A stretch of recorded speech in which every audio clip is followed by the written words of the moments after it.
Over its first 6 decades, the story of NASCAR was splintered.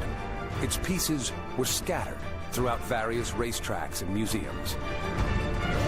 The stories of NASCAR superstars and pioneers weren't able to be told in the manner that they deserved. For far too long, there was no singular place where we as NASCAR fans could pay tribute to those who wrote those stories. In May 2010, all of that changed. That's when the doors were opened at the NASCAR Hall of Fame. In June of 1949, NASCAR held its first strictly stock car race on a tiny fairgrounds dirt track in West Charlotte. 61 years later, the sparkling chrome hall was open on the southern edge of uptown Charlotte. The distance between the two sites is only a few miles. It might as well be light years. A ribbon of road layered with dirt, oil, and blood. A path that has traveled out of Charlotte, traveled around the world, and back. Racing along the hard-packed beaches of Daytona, up against the high banks of Talladega. From the backyards of shade tree mechanics to the hallowed garages of the Brickyard. The sounds of stock car racing have reverberated off every corner of the nation. 1 year ago, they rumbled back down the streets of uptown Charlotte. The first NASCAR Hall of Fame class was filled with founding fathers and the sport's first superstars. Now, it's time to welcome in the next group of legends.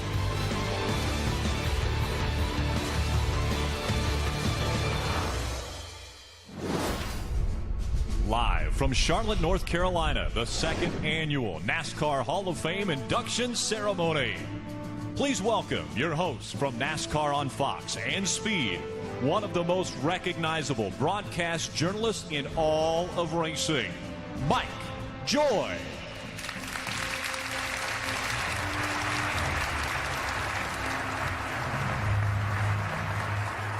Thank you, Rick. Good evening, everyone, and welcome to an historic night for a sport very rich in history. As was the case last year when we inducted the NASCAR Hall of Fame's inaugural class, we are again privileged to be in the presence of greatness. Let's begin this memorable evening by welcoming our two living members of the Hall's inaugural class of inductees.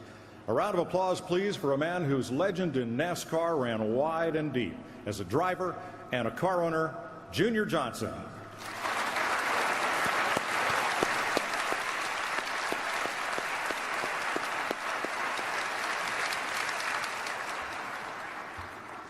The winner of 200 races and a 7-time champion of what's now the NASCAR Sprint Cup Series, stock car racing's one and only king, Richard Petty.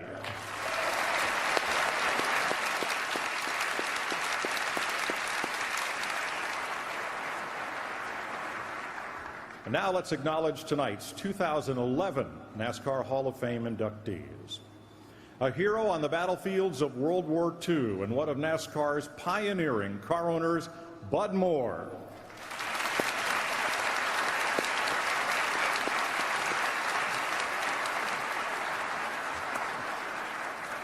Let's recognize NASCAR's first 3-time Sprint Cup champion, the late Lee Petty, represented tonight by members of the Petty family.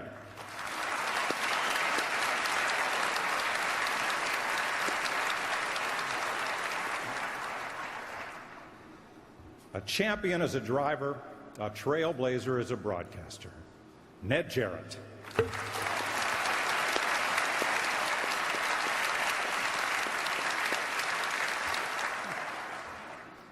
The leader of the famed and feared Alabama gang, and Sprint Cup Series champion Bobby Allison.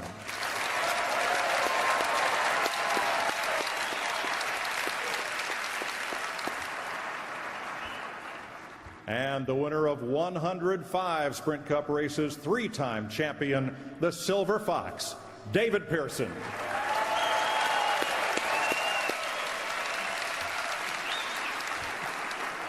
Congratulations to you all on this great evening. These impressive 5 spires behind me on stage will forever honor our 2011 inductees, serving as focal points for their exhibits in the NASCAR Hall of Fame's prestigious Hall of Honor. Let's go there now and join my colleague, Chris Devoda. Thanks, Mike. I'm here in the Hall of Honor, standing next to the spire of 2010 inductee Bill France Sr. In our sport, on any given weekend, the desired destination is Victory Lane. But over the course of a career, the desired destination is right here. The covered exhibits you see will showcase the 2011 inductees, and soon after the induction ceremony is complete, these exhibits will be unveiled. Now let's get to know the class of 2011. The NASCAR Hall of Fame's inaugural class belonged to the men who founded the sport and then carried it into the future. Its second class belongs to the men who took that foundation and built upon it, and in the process, fine-tuning the sport to perfection. Lee Petty towed a borrowed car to NASCAR's first strictly stock car race in 1949 and flipped it onto its roof. From there, he never looked back. Bobby Allison was a racer's racer, racing anywhere and in any machine he could drive. His biggest stats, 84 wins and 1 Cup Series title. David Pearson built his legend with the famous number 21 Mercury. The numbers are staggering. 105 wins, 113 poles, and 3 championships. Ned Jarrett was a family man who won 2 championships and 50 races. At the height of his career, he hung up his helmet to blaze a broadcasting trail. Bud Moore was thrown into the thick of World War II, hitting the beaches at Normandy. He returned home a hero to win 3 NASCAR championships. For 6 decades, all 5 of these men have been linked through racing. Now, they will be linked forever as members of the NASCAR Hall of Fame.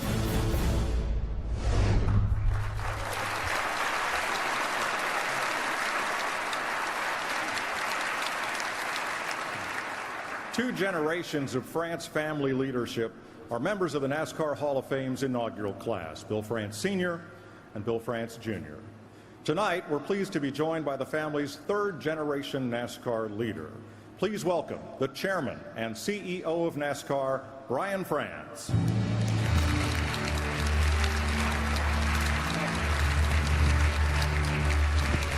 Good evening and welcome. This is fast becoming a night we're all looking forward to on the calendar. The 2nd class here at the Hall of Fame, a great one. So on behalf of the France family, everyone at NASCAR, and most importantly, the millions of fans who love this sport, thank you, the 2nd class, for the memories and moments that you gave this great sport. And I couldn't be more pleased to see all 5 and your families collected tonight and the deserving honor that is bestowed. So for that, looking forward to the rest of the evening. Enjoy the evening. Coming up, Bud Moore becomes the evening's first inductee. Bud Moore, he was my hero for what he did in the Army, but he's also my hero in everyday life, too. He was gifted with this incredible gift of just being a natural engineer. Mechanic Bud Moore stops the watch on the fastest official lap in Darlington's history. To me, Bud's an American hero.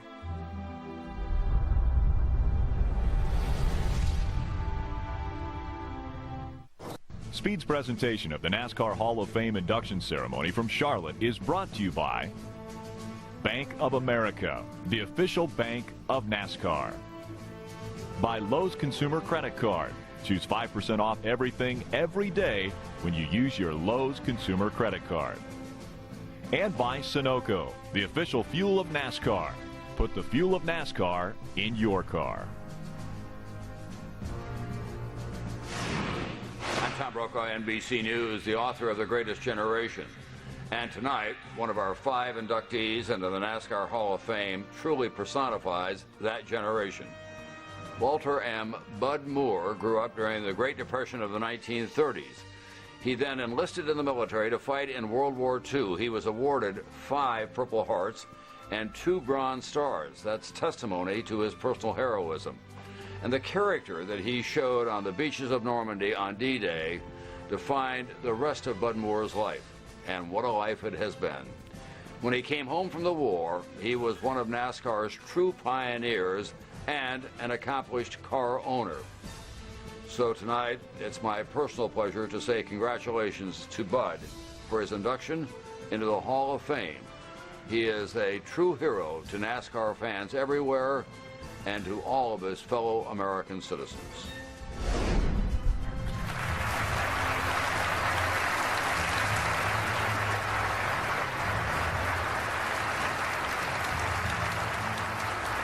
The life story of tonight's first inductee, Bud Moore, reads like the script for a Hollywood movie.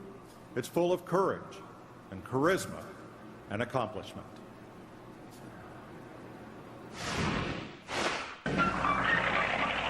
And these are the men who build the car and plan the race, the mechanics. And here's Ralph Moody, chief mechanic for Fred Lorenzen. Smokey Unick. And Bud Moore, guys who've made their names as racing mechanics on tracks across the country. He'd done it all and lived through it. And he was smart enough and wily enough to know that he was not a good driver, but he sure knew how to make things work. There's Joe Weatherly coming into the pits after his crash with David Pearson. A sledgehammer being swung heavily here by chief mechanic Bud Moore. In his 50-year NASCAR career, Bud Moore's relentless style attracted 3 championships and a who's who of race car drivers. Buck Baker, Joe Weatherly, Speedy Thompson, Darrell Derringer, Buddy Baker, Bobby Allison, Ricky Rudd, and Dale Earnhardt Sr. But his accomplishments on the racetrack are only half of Bud Moore's story.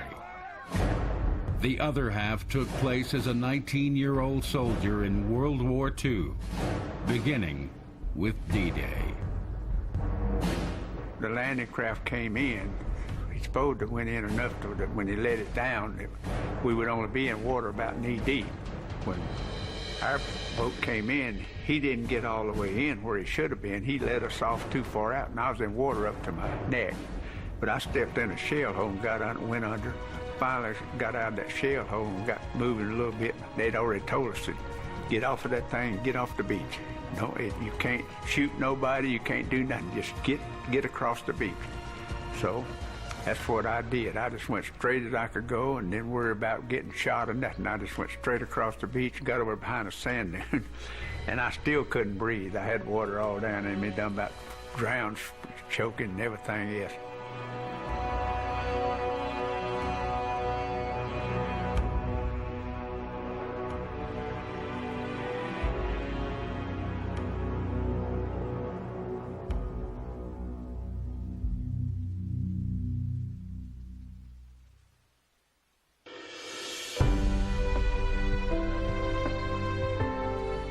They returned home the greatest generation, and they built the greatest of American sports.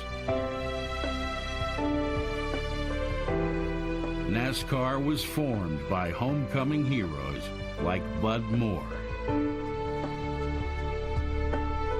And America's love affair with her heroes goes on and on with no end.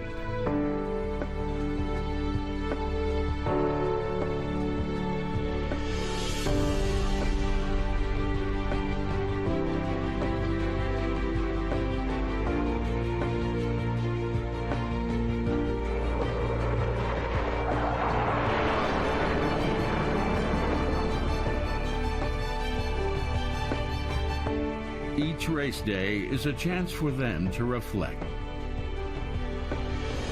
and a chance for us to pay homage.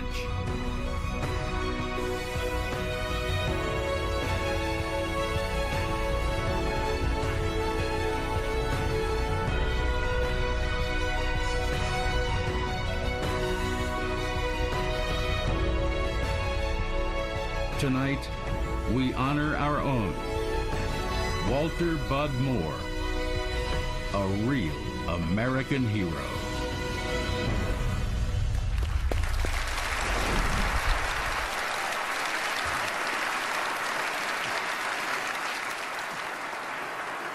Considering the legacy of Bud Moore, this is a most appropriate time for us to salute the men and women of our American Armed Forces who are with us in the hall this evening, those who are watching on Speed, and those who are serving around the world. Thank you all for your service, past and present, and for your patriotism.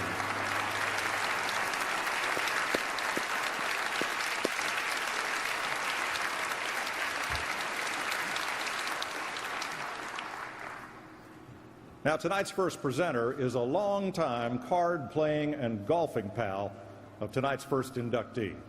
But you've known him for more than 4 decades as the most trusted voice of NASCAR racing. Here to induct Bud Moore, one of this sport's greatest ambassadors, MRN radio anchor Barney Hall.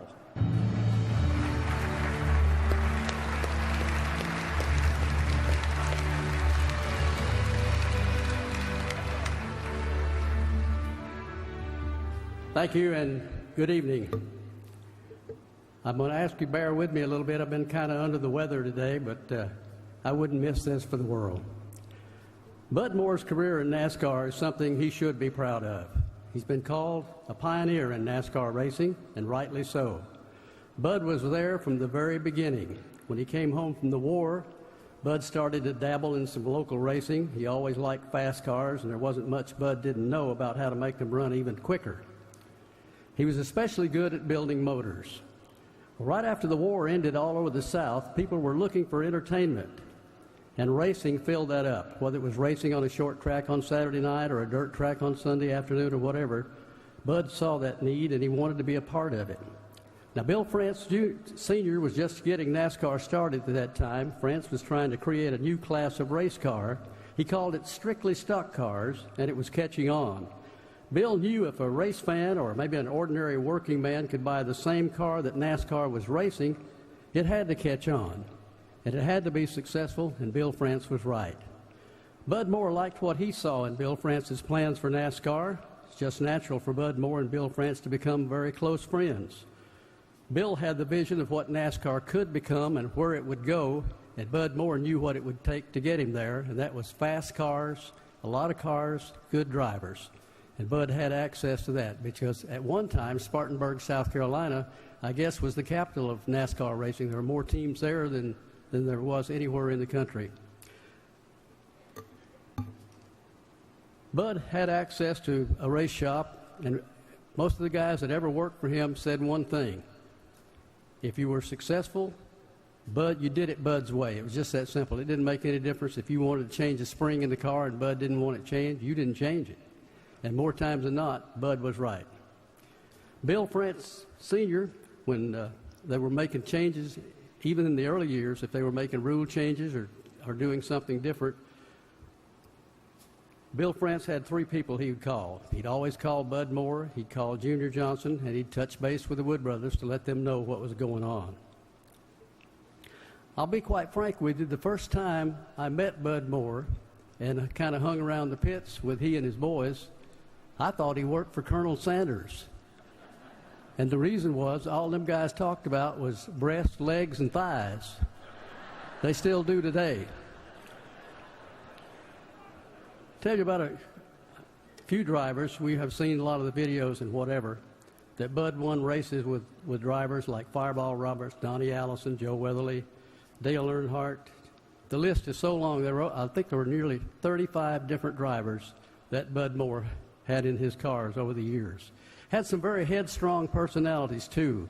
Bobby Allison was one of those. A lot of times, Bud and Bob didn't see it eye to eye, but they still had great success for about 3 or 4 years. And it was Bud Moore's task to groom Dale Earnhardt for the superstar and champion he would become in later years. Buddy Baker and Bud Moore had all kinds of success, and now there was nitro and dynamite between those two. That's what it was.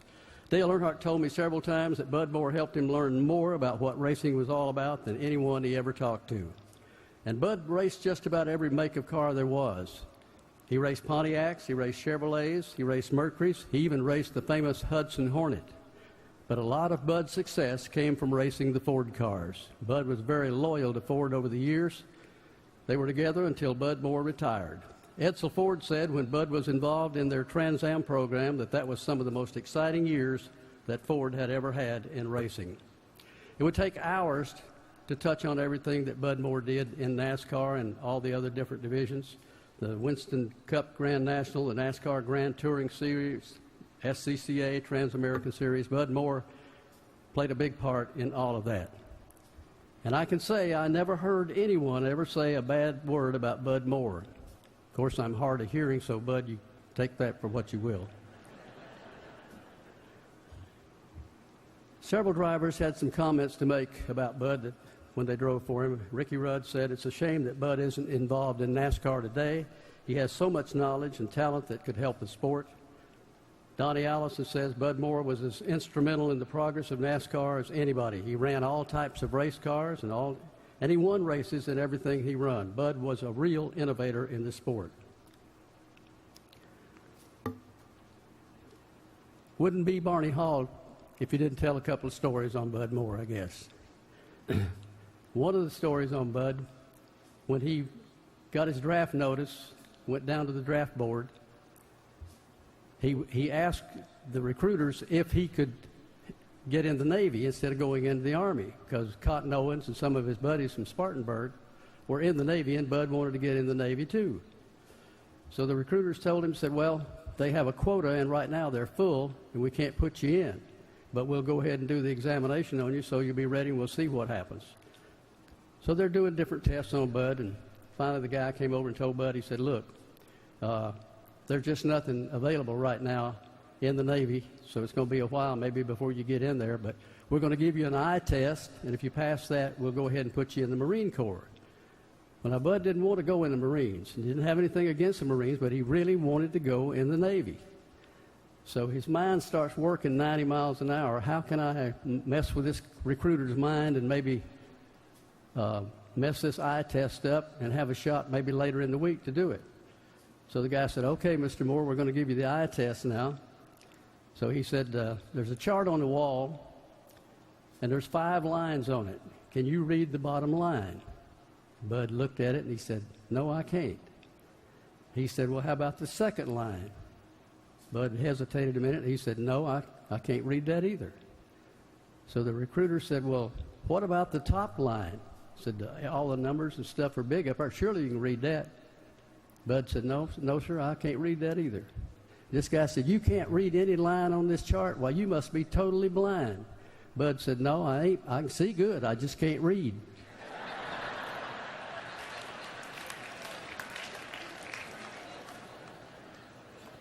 Bud was so competitive in all the years that he was in this business, especially with all his race cars and everything else he did, but he was also competitive when it come to telling tall tales in the pits and different things like that. I'll give you one example of it. Some of his buddies were talking about how hot and dry it was last summer down in Spartanburg. Cotton Owens said it was so hot he saw a dog chasing a rabbit and they was both walking. And David Pearson jumped in and said he had fish in his pond that were 6 weeks old and couldn't even swim. Bud said, "Well, I can top that." He jumped in and said, "That ain't nothing." He said, "The creek, it was so dry on my farm, we've been catching catfish with ticks on them." But if I can be a little serious about Bud Moore, he's been a friend for a long, long time. I've never met a man that's any more competitive, but I've also never met very few people that have a heart of gold like Bud Moore did. There were several teams from time to time over the years, probably a lot of guys in this room tonight, that if they come up short at the racetrack, they needed a motor or they needed a car or they needed some help, needed tires, whatever, Bud was there to do it and help them. And he's still that way today. It's just been a pleasure knowing all the guys that are in this class, this Hall of Fame tonight. Oh, sorry, David Pearson down there. I know David from a long, long time back. Had a lot of fun. And hopefully we'll have some more. A lot of drivers and mechanics, car owners, and crew personnel owe so much of their success to Bud Moore. Bud, you've given us all some great memories. So would you come to the stage at this time, Bud Moore?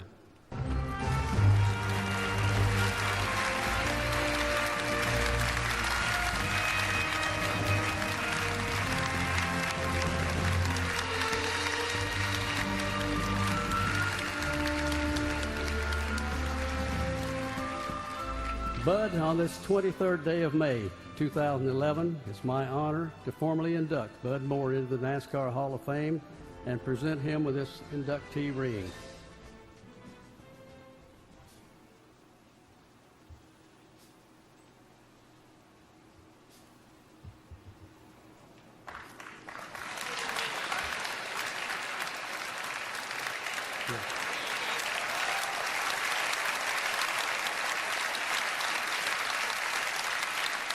Now, Bud, don't get too carried away with that because there's 3 payments due on it Friday.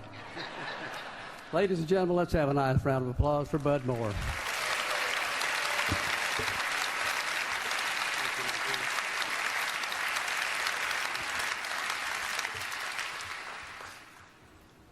Thank you, Barney Hall, for all the kind introduction and all your friendship through the years. We have known each other and all the other honors tonight. Congratulations. It's an honor to be one of the first 10 inducted in the NASCAR Hall of Fame. It means a lot to see my contribution as a car owner recognized like this. I also thank those that stood by my side throughout the 50 years in racing. My son, Darrell, who headed up the engine department, Greg, who for many years was the team manager, and Brent, who supported the team with technical advice. Most of all, I thank the share of this award with one person of my childhood, sweetheart, and my wife of 64 years, Betty. Always my #1 fan. She supported me in so many ways. She understood the sport took time from the family and that she had to be both mother and father to the boys. She always gave her advice during the good times and the difficult times. Plus, she continued to love me through it all. Her spirit continued to be with me, our son, grandchildren, great-grandchildren, each every day as we tried to live our lives through the example she set. When building NASCAR, the France surrounded himself with individuals who could assist him in laying the foundation. I happen to be one of the fortunate few involved in that project. I've been very proud of my relationship with Big Bill, Bill Jr., and Jim France. I would say that they always agreed with my opinion, but I always agreed with them. But throughout the years, we respected each other and our individual views. Many times, Big Bill would fly into Spartanburg to discuss face-to-face issues.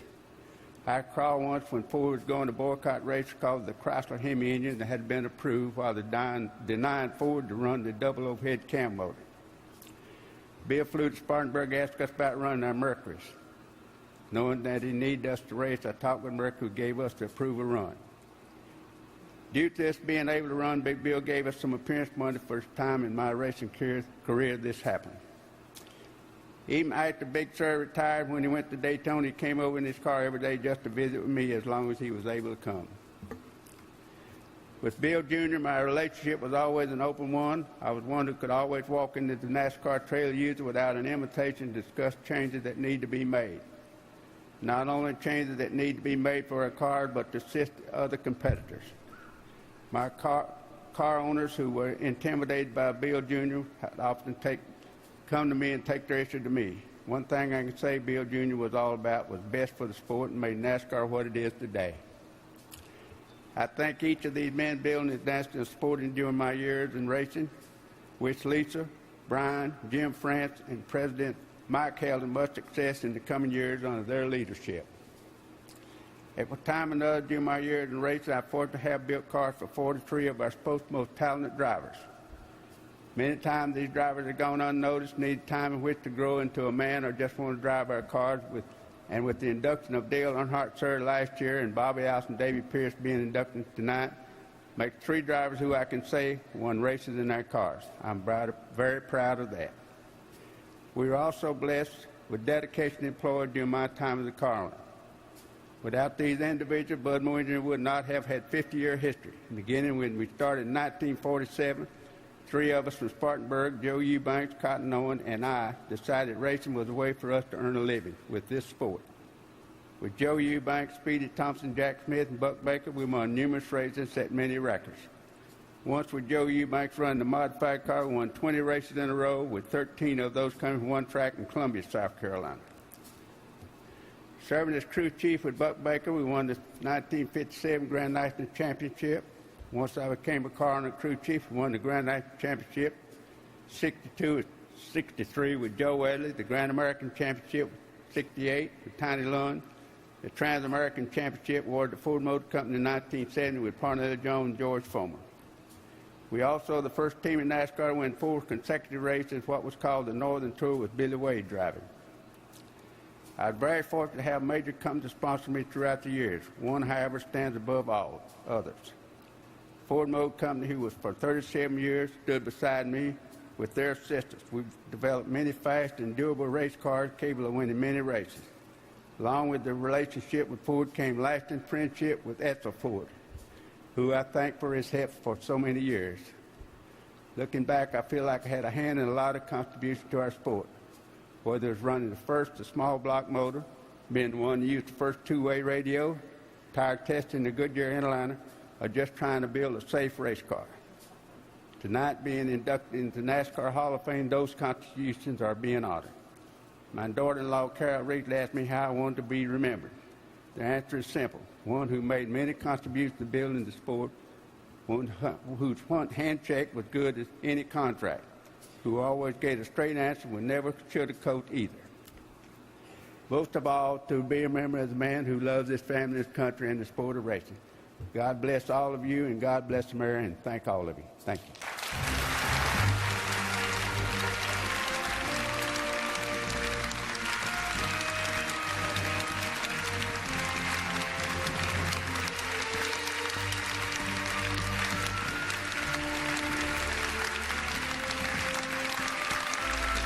He was one of the first to storm the beaches of Normandy, D-Day, World War II, 1944.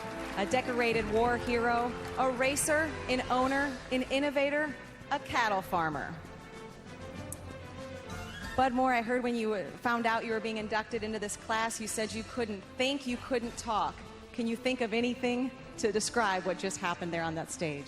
Well, you know, when I was inducted, when Brian France was on the stage and called out the first 4 members that was going in the Hall of Fame, he hesitated for about 10 or 12 seconds, and then finally he said, well, it's going to be Bud Moore. I like the fame. I did cry, and I really didn't know exactly what to say for anybody, and being here tonight, I think it's one of the biggest honors that Bud Moore has ever had and ever will have, and I really appreciate the Francis and everybody that was involved in this tour here and making the Hall of Fame what it is, and I think everybody will appreciate it from here on.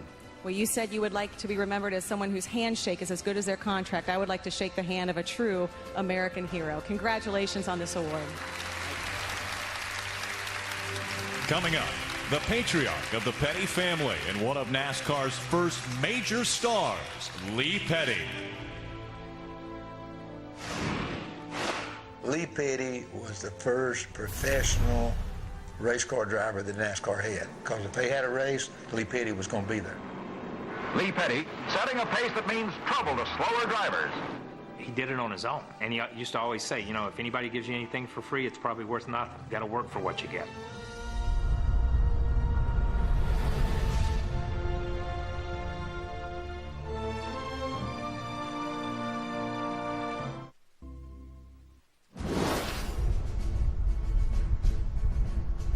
Good evening. One of the most impressive things about NASCAR is the role family has always played in building the sport and its traditions. The Petty family has been vital to everything NASCAR has achieved through the years. And years ago, Lee Petty emerged as the patriarch of what would be one of the most famous families, not only in NASCAR, but in all of American sports.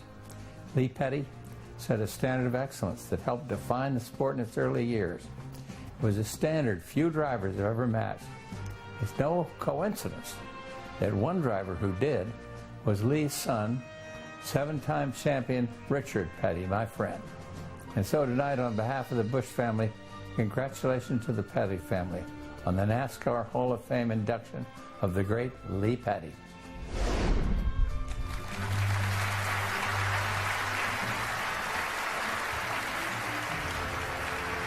After founding a racing dynasty, He became as hard to beat on the golf course as he had been on the racetrack.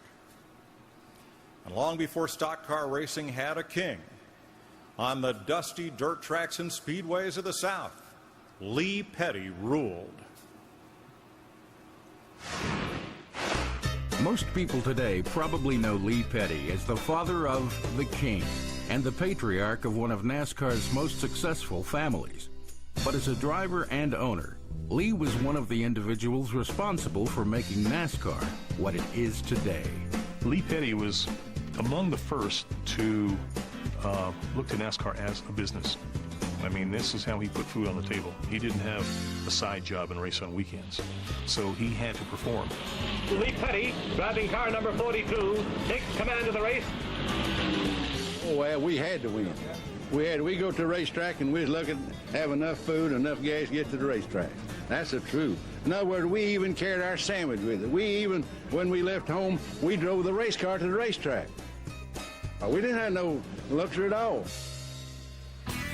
In an era of hard knocks and even harder driving, Lee was one of the toughest on the track. You had people you knew you couldn't bump around, and he was one of them. Lee Petty would, he'd turn you around faster than you could say his name. Petty and Weatherly are still fighting it out for second. Weatherly spins. Lee Petty gets straightened out and heads for the checkered flag. Petty and Turner are in a furious battle for the lead.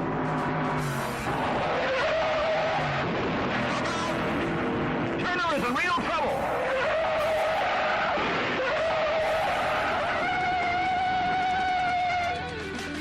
Lee was clearly not scared of other drivers.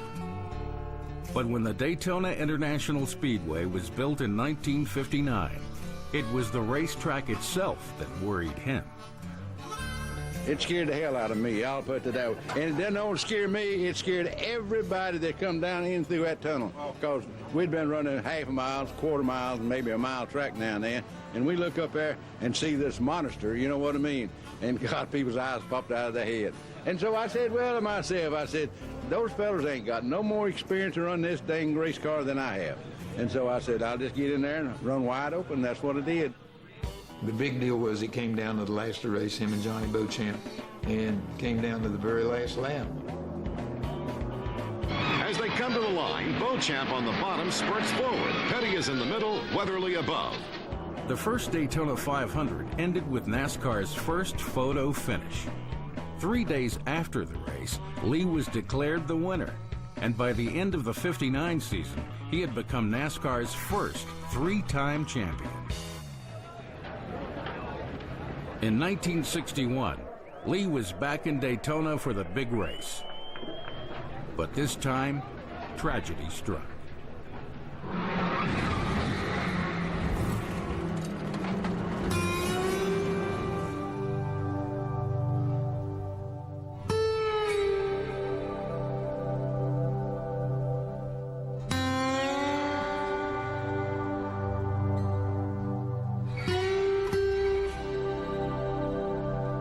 Lee Petty, 3 times NASCAR national champion, has retired from driving, not racing. He's crew chief for his son, Richard, who has taken over the wheel. I don't feel like now that I've got to prove to anybody, not special to myself, that I was a pretty good driver back then.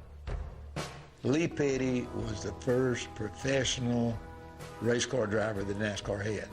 He was the first professional mechanic they had. He was the first professional owner. So he was the stable that Bill France could build off of, because if they had a race, Lee Petty was going to be there. So I think his biggest contribution was being here, doing the thing, and showing people that you could make a living out of driving a race car.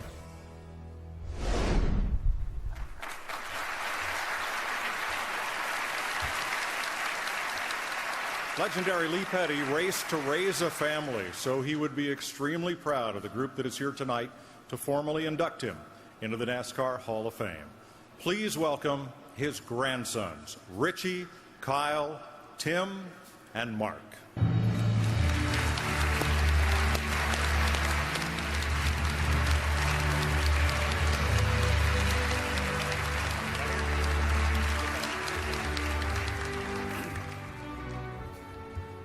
Good evening. I'm Richie Petty.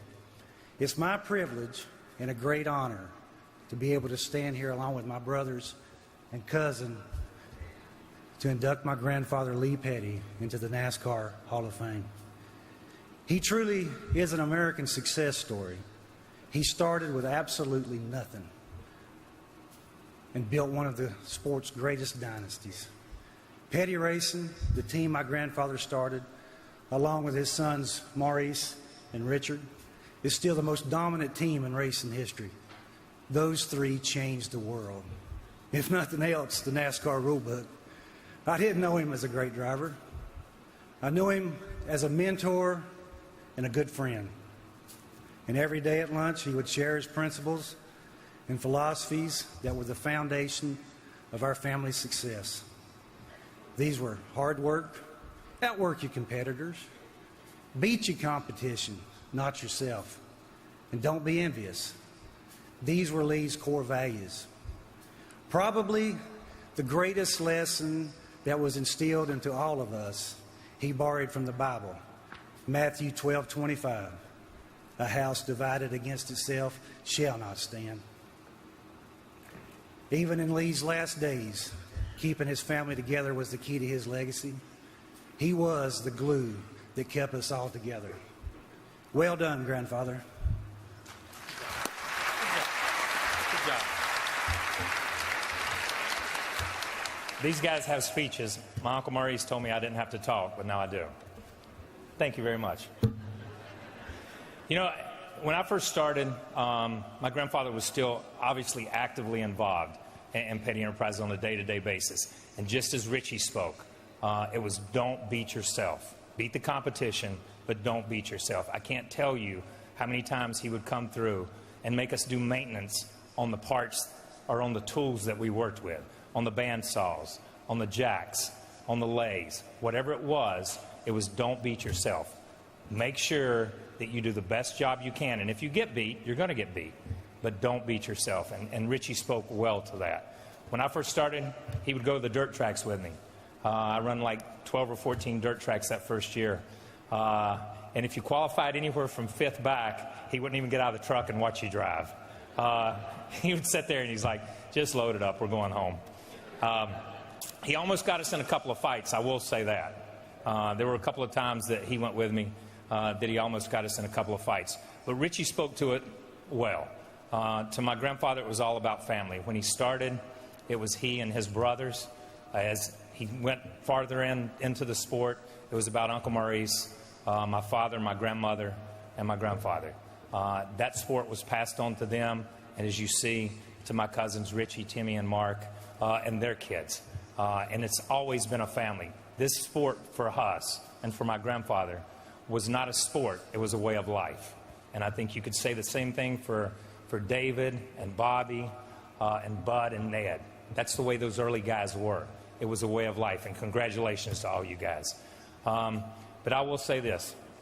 You know, the funny part is that as my grandfather raced, he raced to put food on the table. That's what it was all about. It's not about the trophies. It was about keeping the family together and keeping us all as one cohesive unit. And now, as I stand here tonight, my grandfather's in the Hall of Fame, my father's in the Hall of Fame, and there's one man left in our family to be in the Hall of Fame, and that's Maurice Petty, who worked on Lee Petty's car and who built the engines for Richard Petty's car. Just as many wins, just as many victories, just as many championships. So we'll be back in the near future with one more.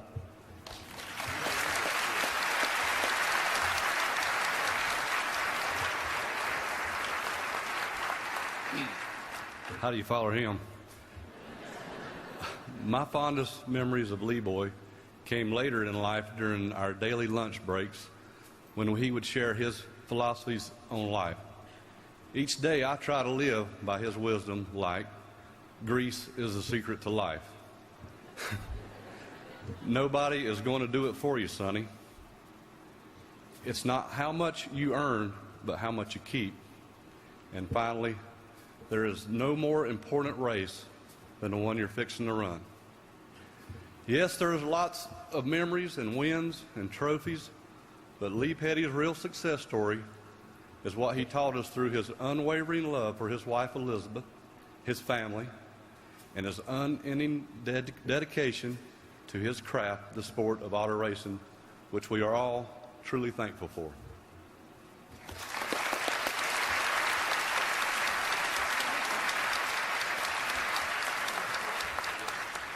My name is Mark Petty, and I'm Lee Petty's youngest grandson. I always had to follow all of them. But I'd like to thank Winston Kelly and the NASCAR Hall of Fame for everything they've done for all of us. It's been a great experience all year long. Thanks to all of you who voted Lee Petty into the Hall of Fame. And of course, thanks to the France family for NASCAR. For the first 17 years of my life, Lee Petty was someone I was scared of. I didn't even know him. He was just the mean boss man down at the garage. Then one day, me, Timmy, and Richie was in there working on a late model stock car, and here he came in, 11:30 in the morning, said, let's go to lunch. Well, we're scared, but we went anyway because he said to go. Well, we kept going every day, 11:30 for the rest of his life.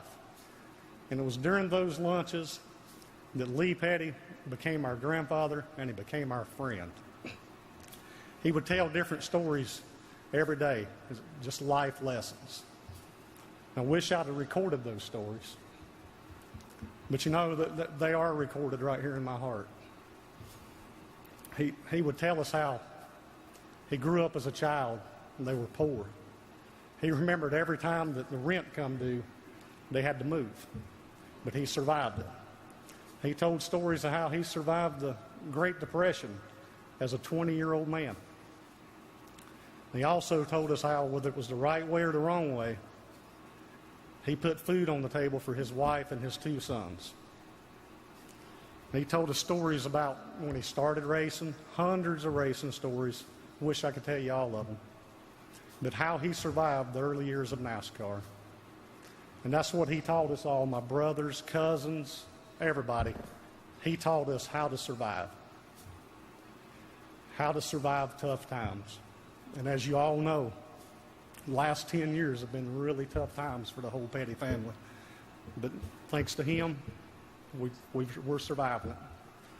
His stories, my parents, Maurice and Patricia, people like Kevin and Delana Harvick, Richard Childress, they're helping us survive, and we are surviving.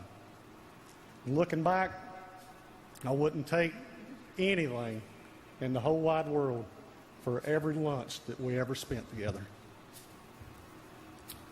Now, I'd like to introduce Richard and Maurice Petty, who are accepting this induction on behalf of our grandfather, Lee Petty.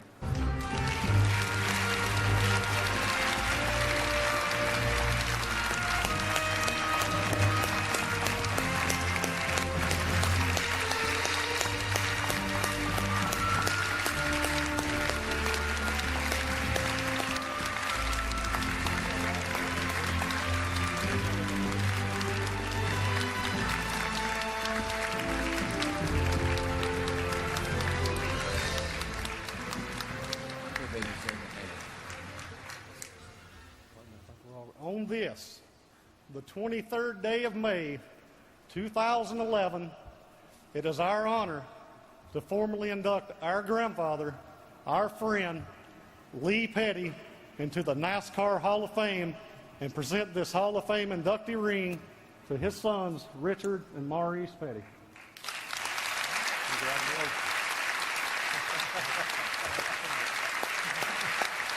Thank you, guys. All right. You see this crowd up here, that's the reason Daddy had us working so hard, just to feed this crowd, you know? But anyhow, it's just great to be here for my father. You can't believe, we was here last year, lucky enough to be here, but I always felt like that he was the leader. He should have been here way before I was. And, the way it wound up, I'm pushing him now. And he pushed me all his life. They get to talking about the things that Lee Petty was, and he was tough, okay? I mean, he was pretty good with the grandsons and stuff like that, but pretty hard on me and Chief, but he was really hard on the outside world because he lived in his world and he didn't want nobody telling him how to live his work. His big deal was to take care of his own. And, if you got in the way, didn't make a whole lot of difference to him. He got you out of the way. But again, I just want to say thank you for everybody here that voted on Dad. And, hopefully, he's up there somewhere and saying, okay, I know that I'd get there. Might have to push somebody out of the way to get there. But again, thank you all.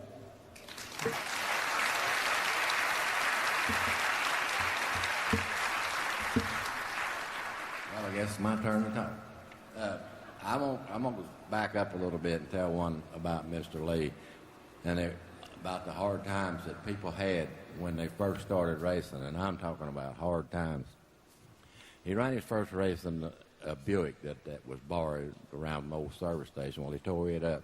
Well, the very first race car that he ever had, he financed it with an M&J finance company in Greensboro, North Carolina. So therefore, to feed us and to pay the car off, he had to work his butt off and to drive his butt off to get us to where we're at today.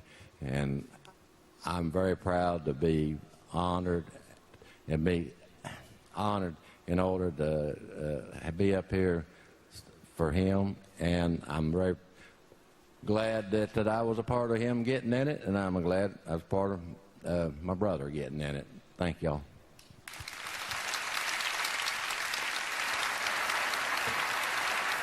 Thank you, guys.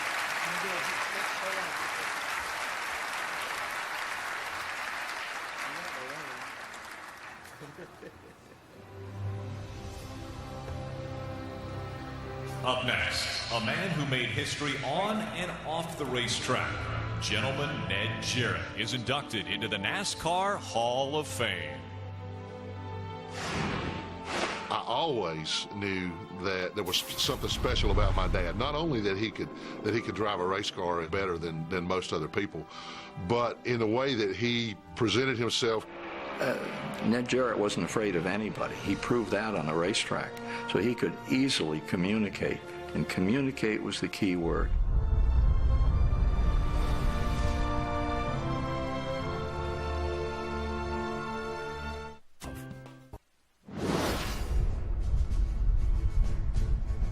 Good evening, everyone. I'm Ken Squire. And for many years, I was fortunate to be alongside Ned Jarrett in the television booth for CBS Sports. Looking back, it's now clear that Ned Jarrett qualifies for this Hall of Fame on two counts. Number one, as a championship race car driver, and number two, as a very fine television analyst.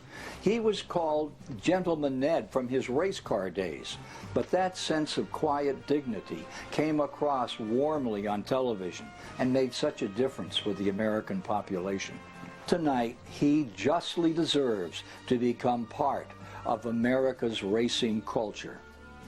Ned, congratulations on joining the crowd that is unique and special and is the Hall of Fame.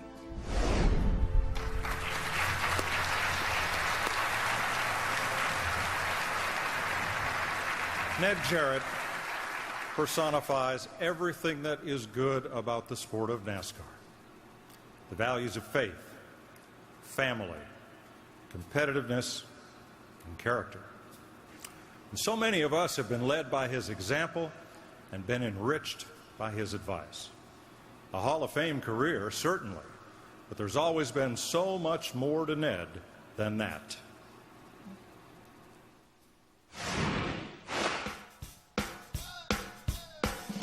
Ned Jarrett is in a somewhat unusual business. At least, some people think so. Ned Jarrett's business is stock car racing. Ned Jarrett was not cut of the same cloth as so many of those racers. He was a different animal. The race is past the 300-mile mark now, with Ned Jarrett and Fred Lorenzen passing the lead back and forth. You could tell that he knew how to preserve a car when the racetracks were doing their best to tear up a car. And in the same lap with him now is the runner-up Jarrett, also enjoying his loftiest position of the day. Ned was really tough on dirt. Running like a thief, Jarrett pads the lead in the flying Ford. I just like the challenge of not only driving, but being a part of helping to set the car up and make it go around the turns maybe faster than somebody else could go. The two words that best describe Ned Jarrett are dedication and devotion. Dedicated to the sport of stock car racing and devoted to his family. We were a family. You know, we ate together. We had, meals that we were going to be there at a certain time. We prayed at those meals. This was my life and my family's life. Stay with you. Return. Thanks, please. For my mom, she did a great job with my dad being gone all the time, or a lot of the time. Hey, what you making there? I'm making a black walnut cake. Hey, that looks pretty good. I wanted to be home with them and spend some time in their life. It took me away a lot, but thank God I had a wonderful wife in Martha that raised them. We were just kids growing up. There really wasn't any different to us. It's just that our dad didn't go to an office in a suit and tie. He put his suit on Sunday and drove race cars. There's Ned Jarrett taking the checkered flag in the 16th Southern 500. 1965 Darlington, winning the race by 14 laps. It's the day that will live with me forever. I'm sure our entire family. That was one of the goals that I had set for myself, and win the championship in the same year. So it was a very, very rewarding year that more or less defined my career. Hello, everyone. This is Ned Jarrett with the Busch World of Racing. Ned was a big voice in radio. And stock car racing was the perfect sport for radio. And Jarrett was the first one to ever think about doing that. During that time, my broadcasting career had started, and I told him, I said, I believe I could add more to the broadcast by working in the pits. We're standing in the pits of Buddy Baker, who is having a problem only running on 7 cylinders. When you talk about his TV career, it was vast. The old TNN days, then ESPN, and of course he sat there and did CBS. Momentum and shoot around someone else. It's going to make for some exciting racing. That Daytona 500 has been mentioned more than all other things put together. There's Jarrett in front. Come on, Dale. Go, baby, go. That call was created by the producer for CBS, Bob Stenner. The producer came on my headset and said, okay, Ned, call your son home and be a daddy. So that's when I went from being supposedly a professional announcer to being a dad. You know who I'm pulling for? It's Dale Jarrett. Bring her to the inside, Dale. Don't let him get down there. He's going to make it. Dale Jarrett's going to win the Daytona 500. It was one of those special moments, literally in NASCAR, if not sports history, that a father and son have an opportunity to share at a very special moment. How much prouder could a father get than to be in that position?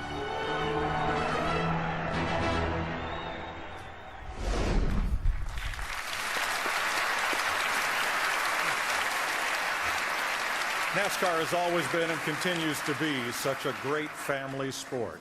And having family members involved in an evening like this can certainly make this ceremony even more special for an inductee.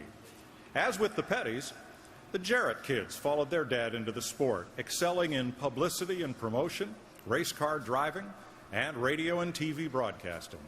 Here to induct Ned Jarrett are his 3 children, Patty Makar, Glenn Jarrett, and NASCAR Sprint Cup champion Dale Jarrett.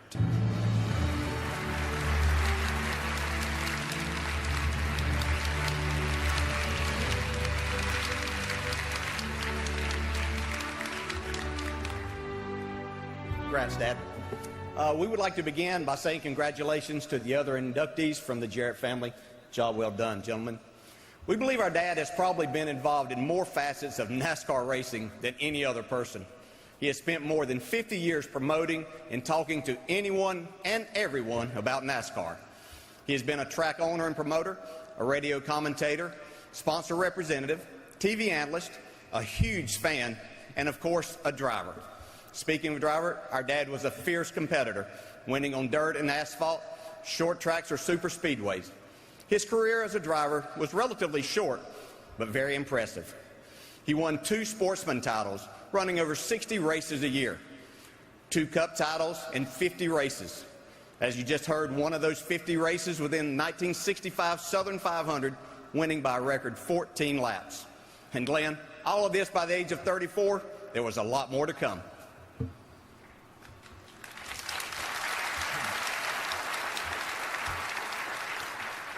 That's right, Dale. And don't forget that Dad also won a convertible race in 1959, and I still can't believe that I didn't get that convertible car as a graduation present.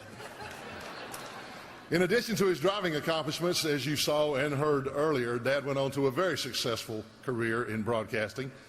And also, who can forget his call at Daytona in July 1984 with President Reagan in the booth on MRN radio for Richard Petty's 200th win. And of course, we all remember that the last lap of that 1993 Daytona 500 that you just saw on CBS that Ken Squire just described, with Dad urging Dale to keep that 3-car behind you. Don't let him get under you. For once, Dale listened, and he went on to get the first of his 3 Daytona 500 victories. Dad worked tirelessly his entire career to promote NASCAR. Since taking the Dale Carnegie Self-Improvement course after winning the 1961 Cup title, he has made over 900 talks to various groups around our country. Dad also gave countless hours to charities like the United Way, the Salvation Army, and especially the American Cancer Society, for which he has hosted a very successful golf tournament for the last 25 years. He has received more than 100 awards from charities and civic groups over those years. He has been elected to 15 different halls of fame. Count them, 15. But there's one more that we, his children, also am sure that he is in, and that is the Hall of Fame for the best dads in the world. All the time that Dad was busy racing, sometimes more than 100 times a year, working long hours on radio and TV, making speeches, giving selflessly to charities and civic groups, he never, ever forgot his family. He was always there to watch Dale and I playing sports, and Patty doing all the things that girls do, and I still hadn't figured out what all those things were. But basically, just being an awesome father. Most of our favorite memories are the times that we spent with our dad, and tonight is the ultimate memory. Congratulations, Dad. We are so proud of you. And now we've saved the best for last. Here's our sister, Patty Makar.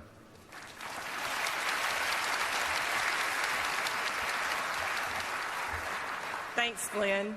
And in addition to all of those accomplishments, endeavors, and distinctions, Lenore Ryan College of Hickory presented Dad with the honorary degree of Doctorate of Humane Letters. This honor was given to him in recognition of his outstanding contributions to the sport of auto racing, as well as to his community. Driver, broadcaster, sponsor spokesperson, promoter. Our Dad wore many hats.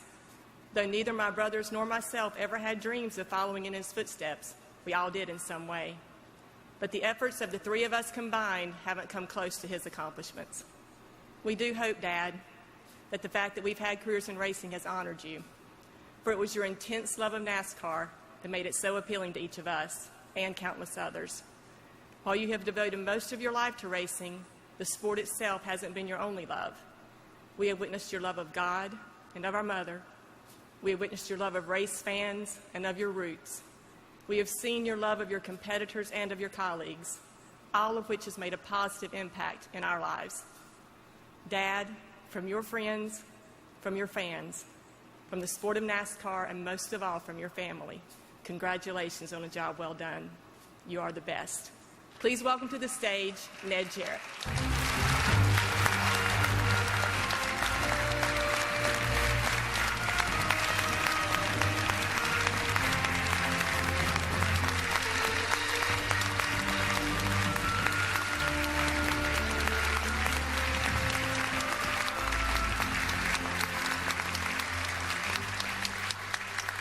On this, the 23rd day of May 2011, it is our honor to formally induct our father, Ned Jarrett, into the NASCAR Hall of Fame and present this Hall of Fame inductee ring.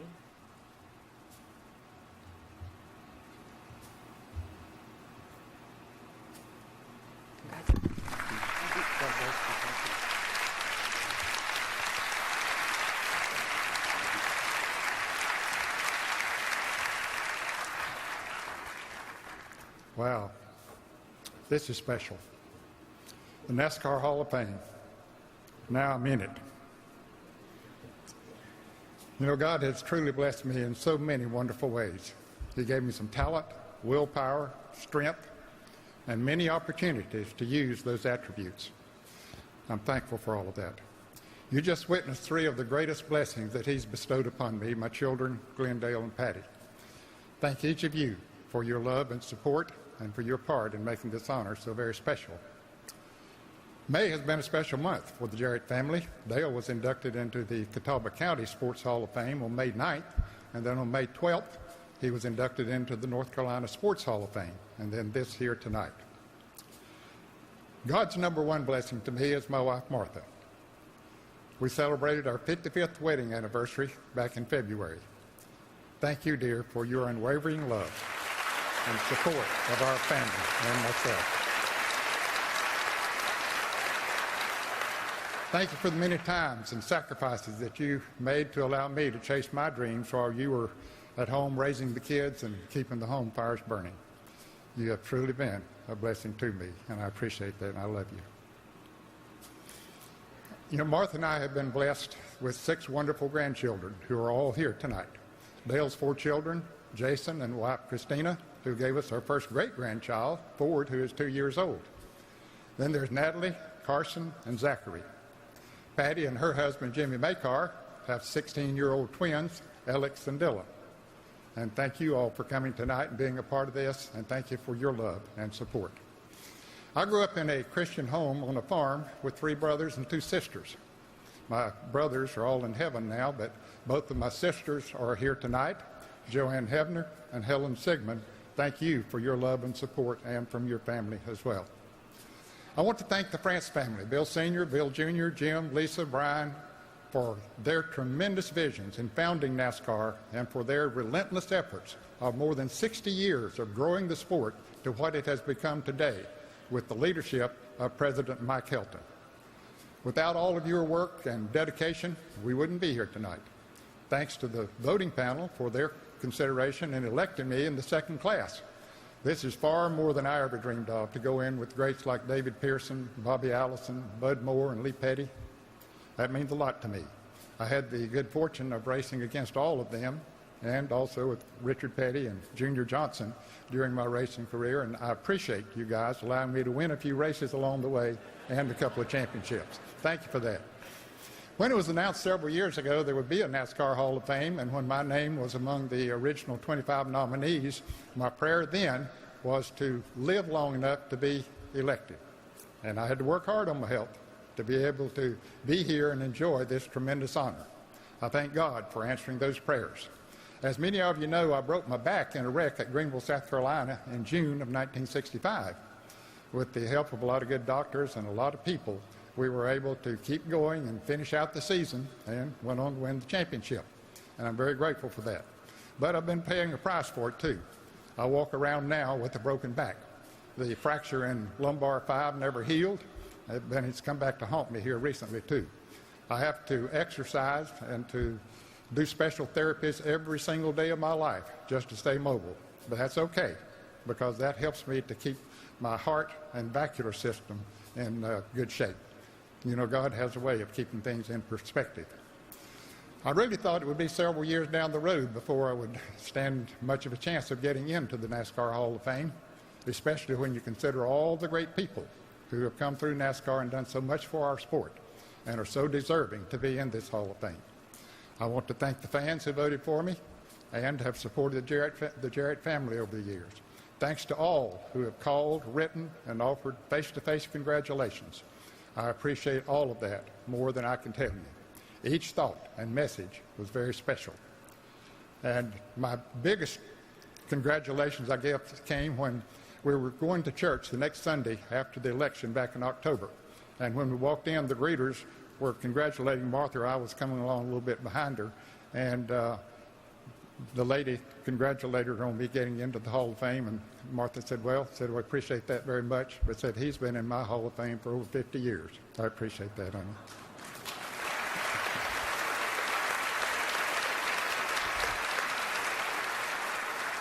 I've had wonderful support from our community up in Catawba County I want to thank Danny Hearn, the president of the Catawba County Chamber of Commerce, for organizing a busload of community leaders who are here tonight.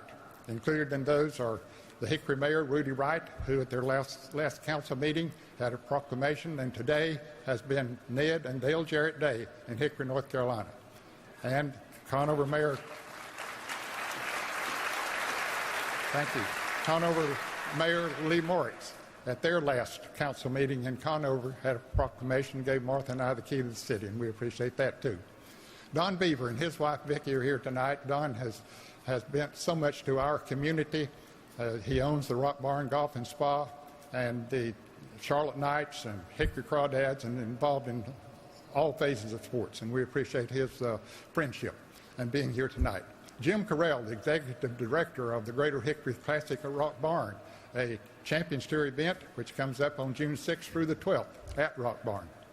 John Irvin, one of my crew chiefs over the years, and a guy that was really like a fourth child to Martha and I, and we really appreciate your love and support, John, over the years.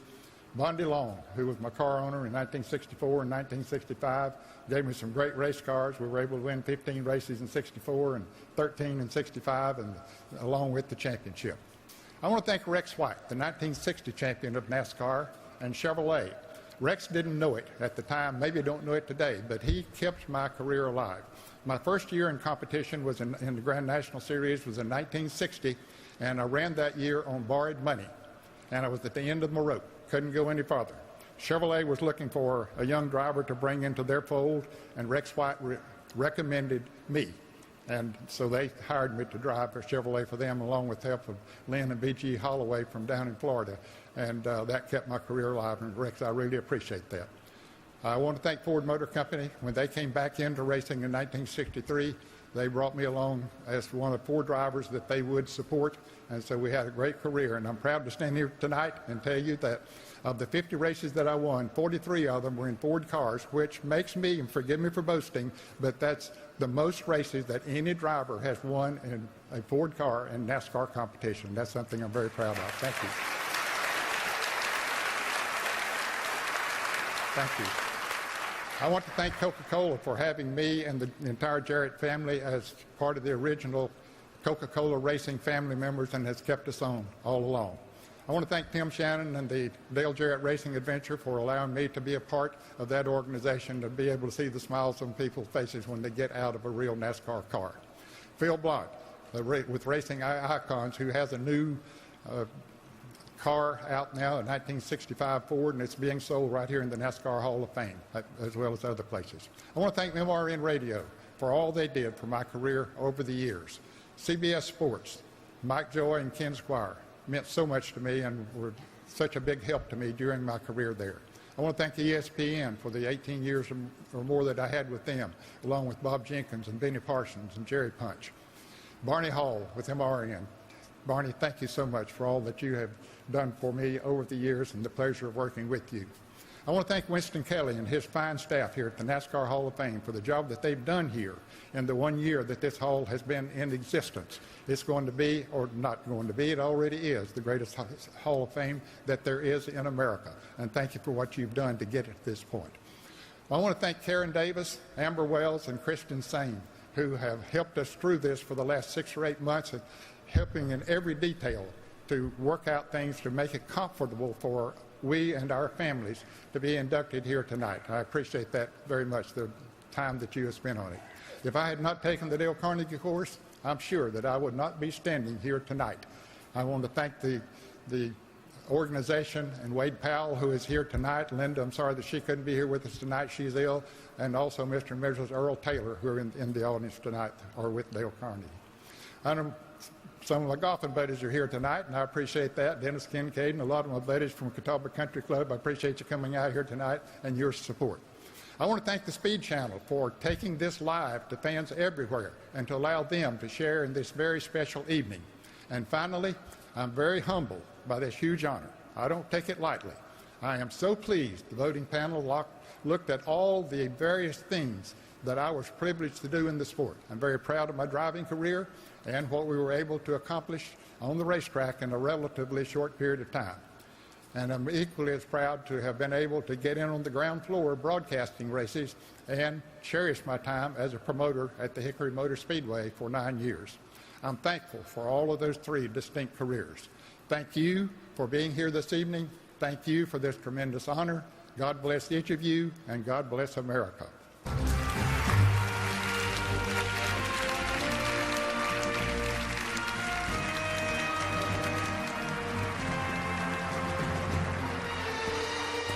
When I think of Ned Jarrett, I immediately think respect. Ned says he learned the definition of that word from his father back in their days working together in the sawmill. Now, Ned, I know you are used to being the one asking the questions, but you said it was so important for you to be here tonight. What specifically were you most looking forward to?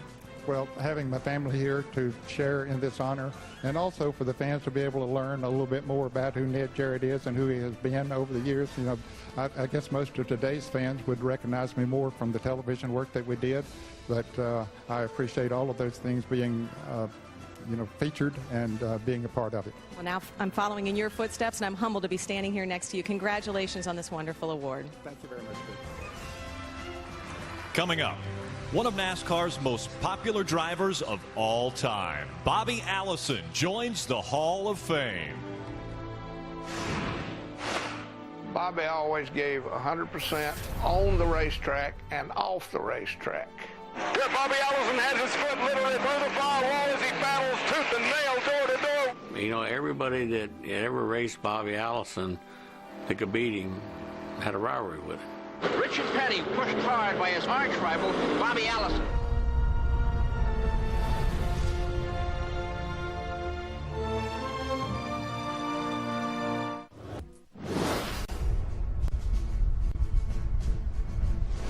Hi, I'm Nick Saban, head football coach of the University of Alabama.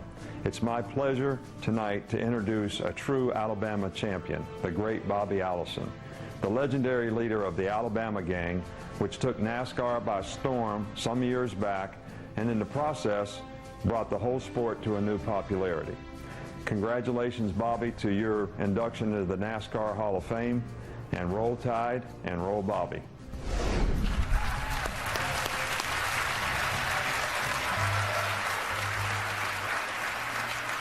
Stock car racing has gifted Bobby Allison with the highest of highs and dealt him the lowest of lows.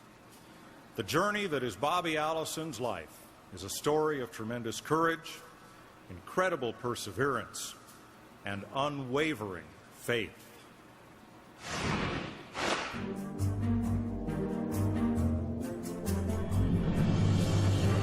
Bobby Allison was the best stock car driver who ever lived.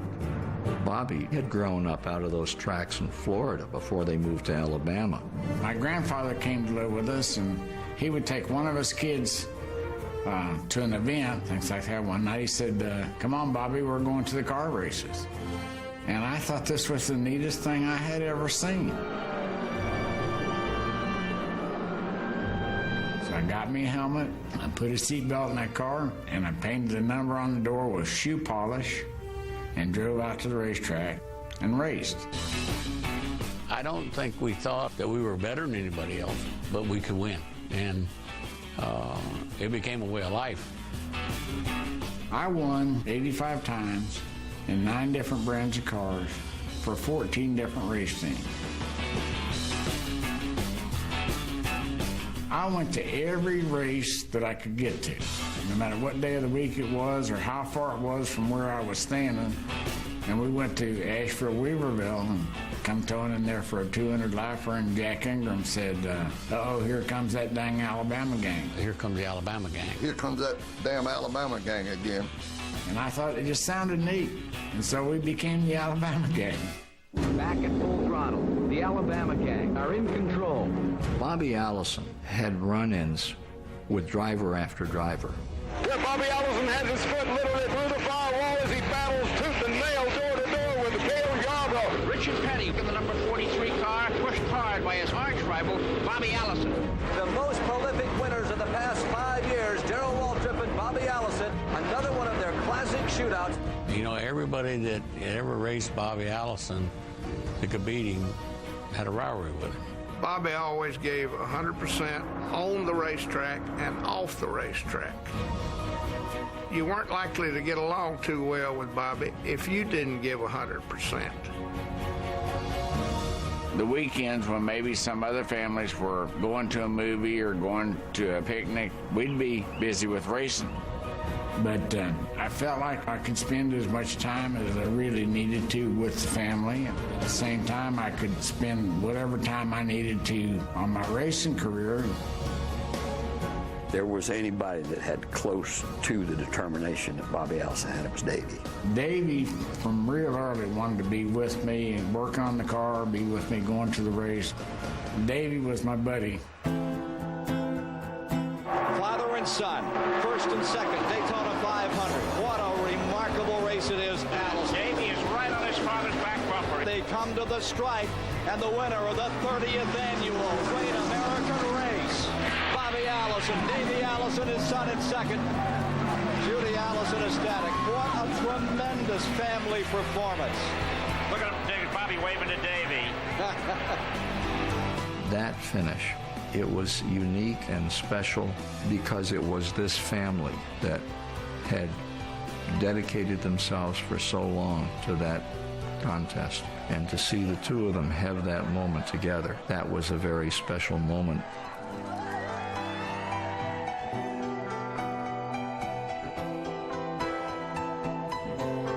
We're able to enjoy the career that we've had and the family has had in racing and look ahead to whatever next event might come along that we get a little special enjoyment out of.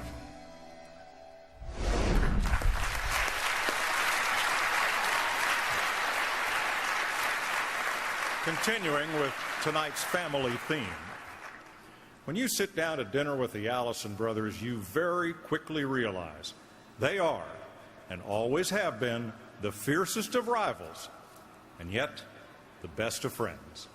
Our next presenter is fellow Alabama gang member, winner of 10 NASCAR Sprint Cup races, and the 1967 Rookie of the Year. Please welcome Bobby's brother, Donnie Allison.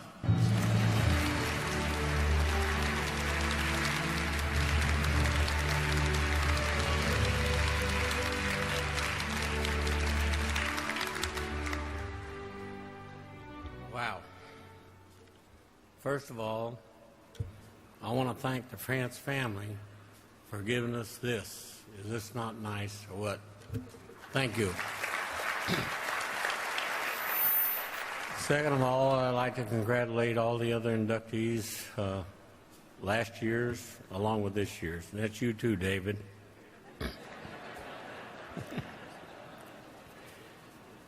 Again, it's I could stand up here and talk for probably 4 days and I'll tell you the stories you've heard about Bobby, but I won't do that. You know, back in the day, in the 1950s, Bobby was in school. You know, he wasn't very big in stature. He was kind of short and little skinny fellow. You know, you saw the picture of his son up there. He mirrored that pretty good. But he more or less did everything his own way. He didn't hang around as much with Eddie or me or Tommy, my younger brother. He more or less did things his own way. He hunted some, he fished, you know, quite a bit. He liked fishing. He didn't work with our dad as much as Eddie and I did. Eddie and I, we started when Eddie first and then me along. We were little bitty shrimp. Well, Bobby, he kind of dodged that a little bit, I think. He don't think that, but I think that. He started racing in the late 50s. And he started in the amateur division in South Florida at Hialeah Speedway, Hollywood, and West Palm Beach. And then he built a modified. And in 1959, he and I went to Alabama the first time.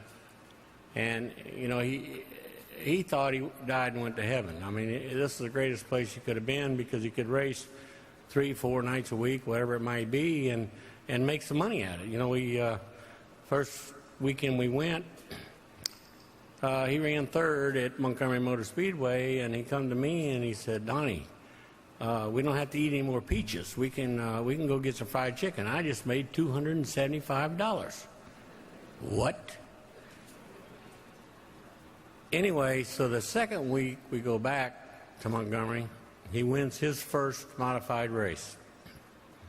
And it's well documented because that was the very first night I drove a modified race car. So my little deal started afterwards. But anyway, Bobby won races at Montgomery and Dixon, everything that first time.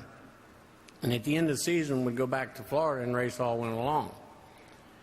Then in 1963, he moved to Alabama for good. Well, Bobby met and married a cute little girl, Judy Bjorkman, in 1960, and they went on to have 4 very nice children, Davy, Bonnie, Clifford, and Carrie. Pretty evenly matched, 2 boys, 2 girls. And they bought a house in Hueytown, and Bobby put a little garage in the back, which he decided that's what he was going to race out of. He built a 66 Chevelle, okay? Then, well, actually, the first time was a 64, but it was in 66. And he goes with that little homegrown car the 5th time out and wins a race at Oxford Plains in Oxford, Maine. Richard remembers. 2 nights later, they went to Fonda, New York, and he wrecked the car pretty bad. And they hauled it up to my cousin Dave Demarest, which lived up there in the Yankee land at that time, and fixed it. And then he went the next race and won it, and that was at Islip, Long Island. And this really, it did a lot of things. It started Bobby's career off in the right way, but it also embedded racing in Bobby. You know, he's a very good family man, as it documented a while ago, but I'll tell you something. Nothing paralleled to racing. I mean, he loved it. He loved his wife. He loved his kids. He never neglected any of them. But I always said his first love was racing. At the end of 67, he drove a Ford Fairlane for Holman & Moody, and he won his first 500-mile race at Rockingham. In 68, he started driving for Bondi Long. And then, sure enough, at the end of the year, he goes back to his little Chevelle, his own car. At the end of the year, he drove for Bill Ellis out of North Wilkesboro a little bit. Bobby even drove a Dodge for Mario Rossi in 69 and 70. In 71, yes, you guessed it, he went back to his own Chevelle. By May of that year, he started in the Holman Moody car again and raced that until the end of the year. In 1972, saw him get a ride with the legendary Junior Johnson, which I always felt like was a premier ride that you could ever have in your life. I don't know what he thought, because at the end of the year, he left. Sure enough, back to his little Chevelle. Right, Junior? In 74 and 5, he raced what they call the Matigator for Penske. That was a Matador, and that was a nickname it got because nobody believed you could race an AMC, but they did, and they did it pretty successfully. He also raced in the Indy 500 in Penske's car. And then in 76, they went to a Mercury. Then again in 77, you guessed it again, back to his own car. And, I mean, this time he had a Matador, so it was a little bit different scenario. Bobby had the privilege of driving with one of tonight's inductees, Bud Moore, and they did very well. I mean, won the Daytona 500 and everything. And sure enough, at the end of the year, he went to drive for somebody else. Dygard was one of the teams that he drove for in the 80s, and in 83 he won the only Grand National Winston Cup championship that he won, which was an ultimate goal of his. And there were celebrations all over Hueytown, all over Alabama, everywhere, because he won that. Probably one of the most memorable races you saw a picture of a little bit ago was the 88 Daytona 500 when he won and Davey run second. And a lot of people asked Bobby, well, why didn't you let Davey win? He's your son. Well, I'm here to tell you, friends, he wouldn't have let his mother win.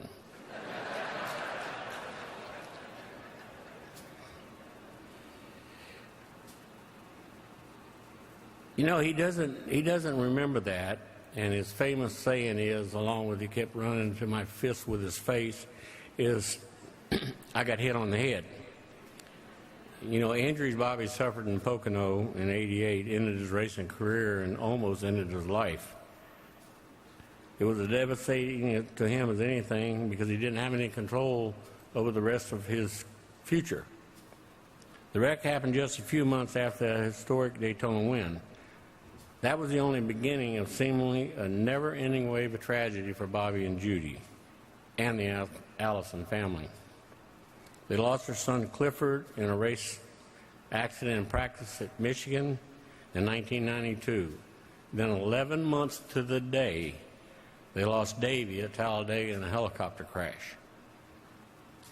I don't know how, standing here, he took it.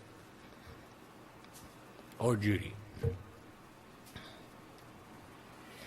The pressure of all this, I don't think I know, put a lot of pressure on Bobby, Judy, and they were apart for a while. And the way racing families are, we're all a family. Believe it or not, you come to the races any weekend, and you'll see the families that make up NASCAR racing. You know, there's still the Pettys, the Allisons, and Pearsons, and everybody like that. But now we have another group of youngsters coming on that have family. Another tragedy took place in racing world when Patty and Kyle Petty lost their son Adam in a race in New Hampshire. Bobby and Judy were in Nashville, Tennessee for the wedding of Liz, their daughter-in-law. They went there independently, but they left together. They said, we need to go to the Pettys and give them support. And so that's what they did. And that was the starting of them getting back together, which is the great story in my book. You know, glad for the Pettys and glad for Bobby and Judy.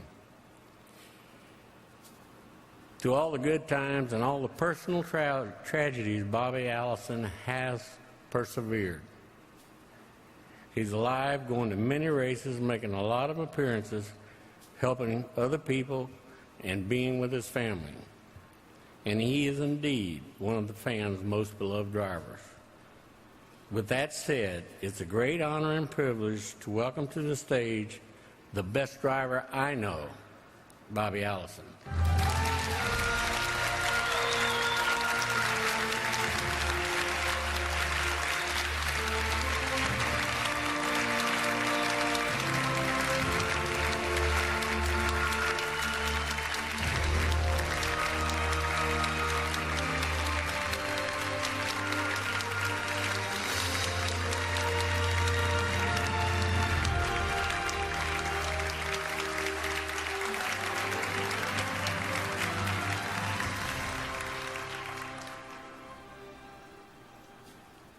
On this, the 23rd day of May, 2011, is my honor to formally induct my brother Bobby Allison into the NASCAR Hall of Fame and present this Hall of Fame ring.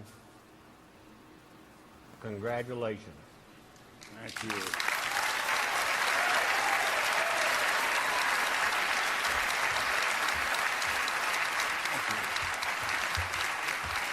Thank you. Thank you, thank you. And thank God. What a great country we have. We get to do these things that we want to do and have a situation like this. I just want to say what an honor it is to be inducted into the NASCAR Hall of Fame, and especially with the group of gentlemen I'm included with. Bud Moore, David Pearson, Lee Petty, and Ned Jarrett. And that is really special to me. I'd like to acknowledge some of the special people in my life who have helped make this possible. My lovely wife, Judy.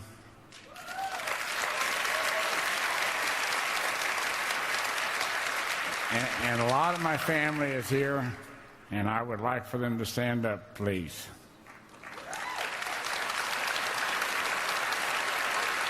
All right. Really good. Thank you. Thank you. You know, I need to acknowledge my grandma and grandpa, for what they had to go through as I decided I wanted to do this, and convincing them that I could do it and that it was worth doing. My dad was pretty easy to convince, but my mom really, she wanted me to go to college and be a doctor or some kind of professional character from that degree. And I said, Mom, this is going to be good. This is going to be good. Finally, she was really against giving me written permission because I was just 17 that first time, and I had to have written permission of a parent. And she is really shying away from that. And I said, Mom, if you'll give me that written permission, I will improve my grades. Done deal. But she thought she was giving me permission for 1 week, and I thought it was for 100 years. And I won. But got an early start in that, just did a lot of really neat things with that. That brings me to about the family deal that went on. I had 3 brothers, but also had 6 sisters. And so we had a big family. And Eddie really helped me. Donnie helped me along the way. And my youngest brother, Tommy, was always there by my side early. And so I really have to give them some special thanks for supporting me like they did. And, encouraging me to go on and being part of what was going on. Eddie was a really good mechanic, and he got his early experience working for a local race shop there in Miami, the Wilcox Garage. And so he had a little of that racing experience, and that certainly helped. Donnie came along and started doing a little bit of driving and got an opportunity to get moved up in the cars, and it became a really good deal for us. But we really got to acknowledge Bill French Sr. and Bill French Jr. in making this situation for us. Bill French started the NASCAR thing and started into the big speedways and all. And, he really had to ramrod it, and so deserves so much credit for bringing this to us. But Bill Jr. came along, and Bill honed it and dressed it and made it attractive to all the people out there. Early on it's kind of a redneck sport or whatever you'd call it. The men liked it and the women stayed home. But Bill Jr. and his wife Betty Jane made it attractive to the women, the children, the old folks, everybody. And so I really have to give them a real big thank you. I had some interesting things happen along the way and got started in this. Donnie made a few comments that I had to really enjoy. I hadn't really heard his remarks before he made them up here, so I got to hear some things that were pretty cute, and I think about that. But I really wanted to do this. I'd done good with modifieds and sportsmen and had won races and won 2 modified special championships in a row and then 2 national NASCAR modified championships. And really wanted to move out with the rest of them big guys, David Pearson and some of his other buddies. And this Richard Petty, I'd seen Richard Petty in race in South Florida way years before, and I knew this guy was my own age, and here he was doing all these good things and involved in that, and I really wanted to go. So I gave it a try, but I found out that there was a real separation between the guys that were winning. There was a few factory cars, and then there were all these other guys and trying to get by with year-old equipment and 2-year-old equipment, stuff like that, and making the next show. So I decided that according to the rules, the weight of the car was determined by the size of the engine, the cubic inch displacement of the engine. And so I said, well, I'll just build a Chevelle and put a little engine in it and I'll be able to run light, and I'll go to some of these short tracks, and maybe I can have some success.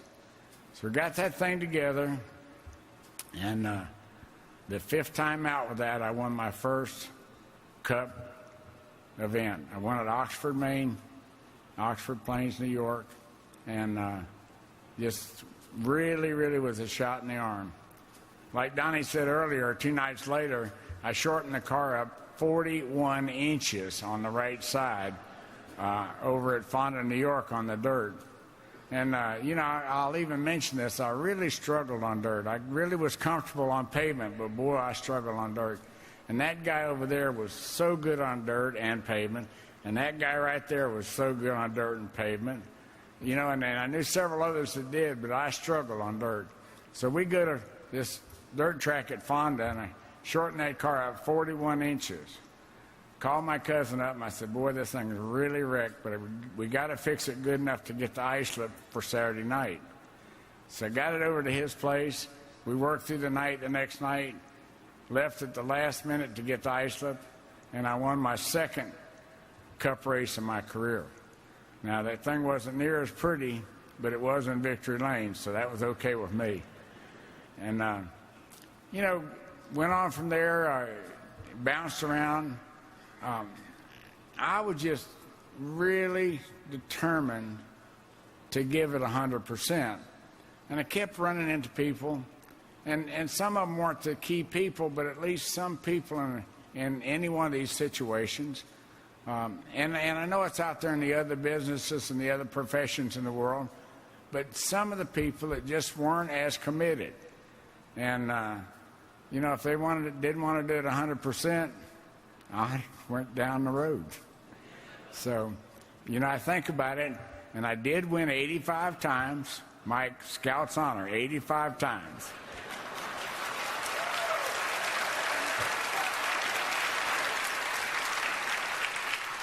But just to try to put that into perspective a little bit, that was in 9 different brands of cars for 14 different race teams.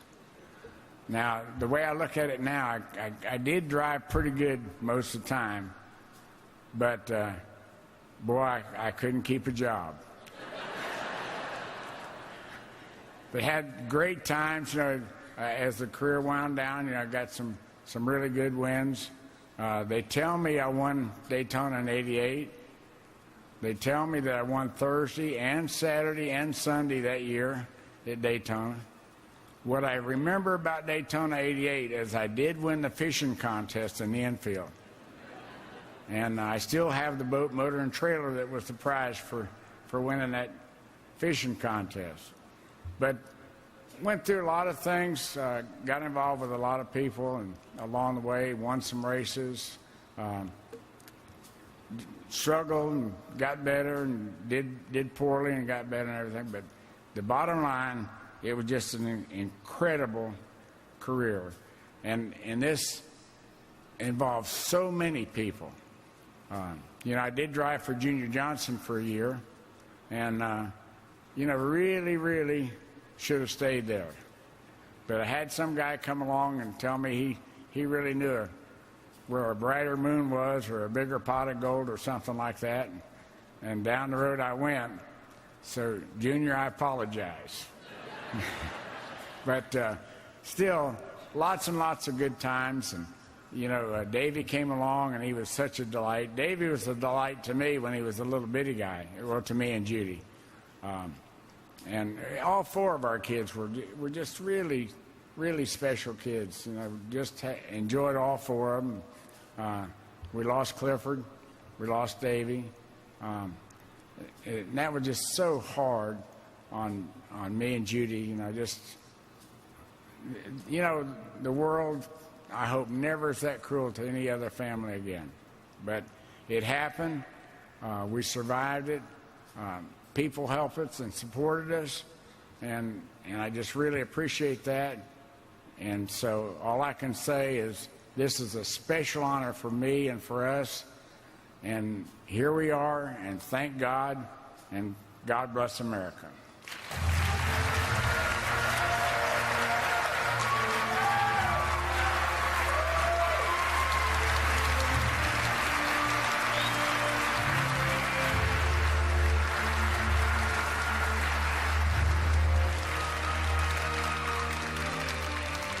The 1983 champion, winner of 3 Daytona 500s, including in 1988 when he and Davey Allison became the first father-son to finish 1-2.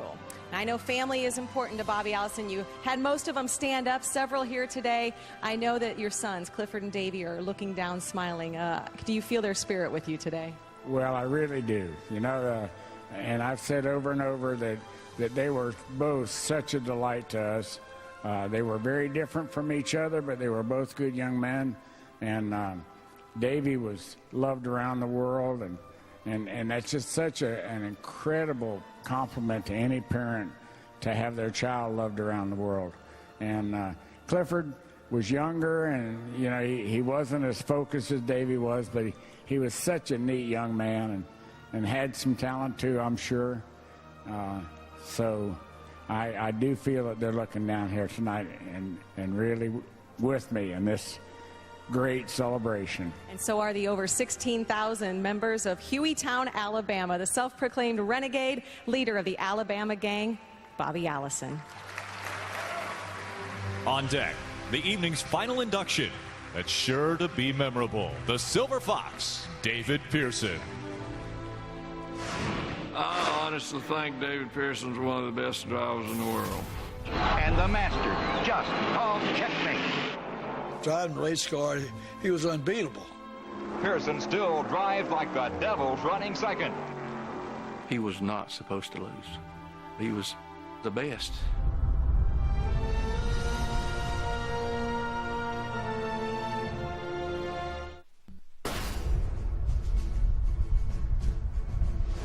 I'm not going to tell you tonight that David Pearson was the best driver ever in NASCAR, but I am going to tell you this. He was the best driver I ever raced against. I always looked forward to racing against Pearson. Whenever I was able to beat him, it really felt something special. Looking back, it seemed pretty clear that we always brought out the best in each other. Congratulations, David, on being inducted into the NASCAR Hall of Fame. The honor is well deserved, and it's great to see your name listed alongside mine once again.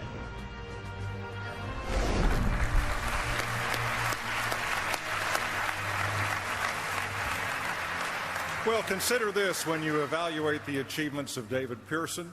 He won over 100 races. He won all those poles, including a dozen in a row up the street. But he only ran perhaps 5 what you'd call full-time seasons. So obviously, he maximized and concentrated his efforts. He was fast. He was tough. And boy, was he ever crafty. After all, he was the Silver Fox. I'm just a plain old country boy, what you want to call it, you know. That's the way I was raised and brought up to be. And racing has been good to me, and I owe everything that I got to racing. I started racing when I was about 17, and I bought my first car. I didn't know what to do to a car. The only thing I'd ever heard of was cut the flywheel and shave the heads. There wasn't anybody could actually drive against him on dirt. That's how good he was. I think he's just a kid who grew up a Mill Hill kid. Not a lot of promise, and he found something that he could do and just jumped in it with both feet immediately and never looked back. Ray Fox, his car, number 3, driver Dave Pearson. They ended up winning the race, World 600. Ray asked me, did I want to go to Daytona? And I ended up winning it. We went to Atlanta, and I won it. And at that time, nobody had ever won 3 big races in 1 year. So when I done that, that really just picks me right up. Pearson's been playing it cool. He's kept the leaders in sight and kept out of trouble. That's the secret that's made him national champion. We won 15 races in '66 when we won the championship. A young man who is the reigning Grand National champion from Spartanburg, North Carolina, Holman Moody was a first-class operation. And Pearson fit right in, you know. We just had fun everywhere we went, you know, and especially running for the championship. We won it twice to Holman Moody's. Well, you can hear that crowd in the background. It's really roaring for you. Thank you. Yeah, I tell you, his attitude about the whole deal was he was not supposed to lose. Sports writers like to call David Pearson a silver fox because a lot of times he drives just behind the leader waiting for a mistake. And when it comes, the fox wins. You got to think. You can't just go out there and run wide open all the time. You got to be thinking all during that race. A superlative performance by the Silver Fox. You don't let them know what you can do either. A 160-mile-an-hour battle of wits and courage, and the master just called checkmate. Well, the Silver Fox came through once again here today, showing him when it counted the most right at the end. The only race he ever run was in the last 8 or 10 laps. And that's when the show was really put on. Because he was fresh, the car wasn't wore out, and he'd tear you up. Here's the checkered flag out for David Pearson, and Mr. Cool does it again.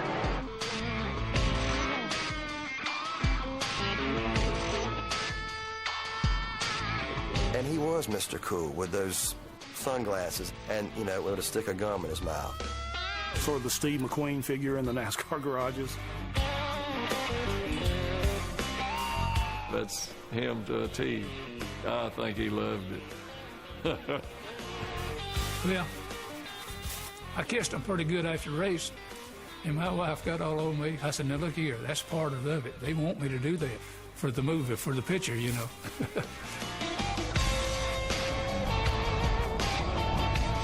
Well, the old fox did it again.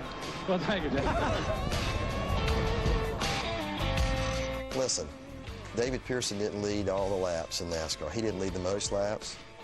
But in this sport, you only remember who takes a checkered flag. He knew what he had under the hood. He knew what kind of car he had. And you do whatever you have to do to win. He did that 105 times.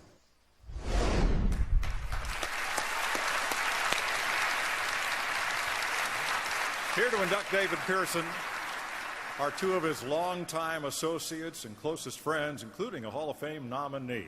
First, please welcome a longtime public relations director at Darlington Raceway and a great PR professional in our sport, Russell Branham.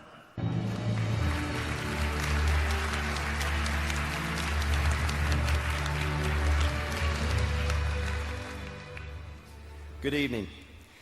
I'd like to tell you a little story about David Pearson, the best NASCAR driver that the sport has ever seen, and also the man whose inspiration on a little kid nearly 40 years ago helped lead to a career in the sport.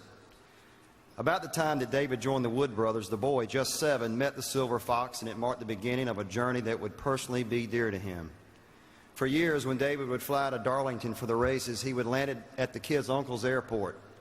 The kid was always there to say hello, and David spent genuine time with the boy, putting a smile on his face that the strongest of soaps couldn't remove. David was larger than life.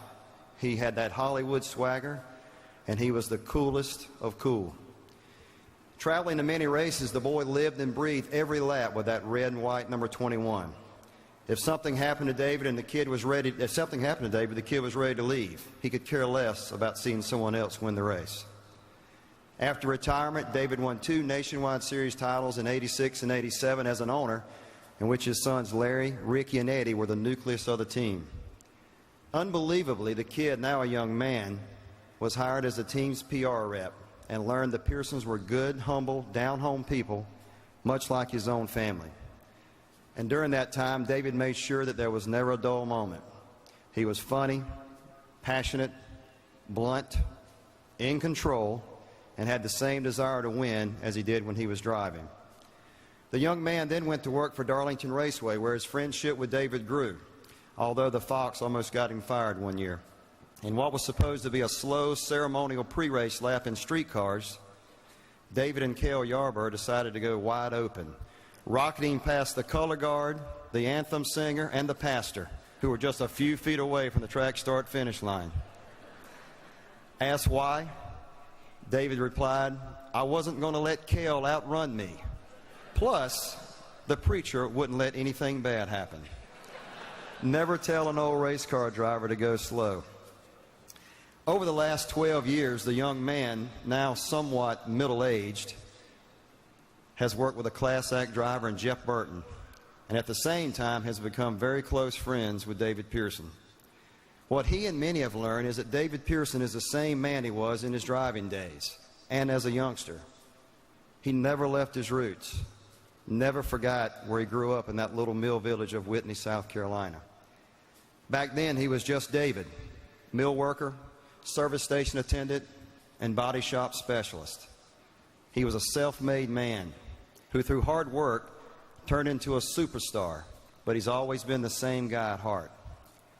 He loves being at home, feeding his farm animals, goats and donkeys, just outside the shop where he now has a passion for restoring old classic cars. He still loves getting his hands greasy, just like he did when he worked on clunkers as a teenager. Lives a simple life, and that's the way that he wants it. Some of you have seen the caring side of David, donating his money and time to local churches and charities. And last year at Bristol, when David's son Larry had a hard racing accident, the patriarch pulled the family together, showing emotion that hadn't been seen before. Although we know David as an icon, he doesn't understand what all the hoopla is about, why someone would want his autograph. That's what makes him special. He doesn't care to be in the spotlight. You won't find any of his trophies in his home. They're all stowed away in an old building on his property. His ego doesn't feed off the hardware. You know, that kid 40 years ago, he was right. David Pearson was the best. A mountain of a hero to many, including NASCAR. After all, he brought a pure, natural driving talent that hadn't been seen prior to his arrival, nor since. He set the bar, and win or lose, he handled himself with class and dignity, helping bring new national attention to the sport. He made the teams that he drove for into winners, and quite honestly, made the drivers that he competed against better. He's been an inspiration to many of us. I know all of you have a tremendous amount of respect for David, as does my 11-year-old son, Pearson, who's at home watching tonight.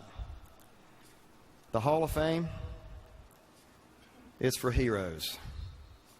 Mine enters the hall tonight. And by the way, I'm that little kid from 40 years ago. David, thanks for being my friend, and thanks for asking me to be a part of this special night.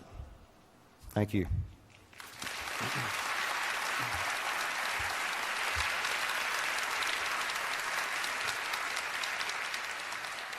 It's now my honor to also introduce a man who helped David become that legend that he is today. Let's give a round of applause for Mr. Leonard Wood.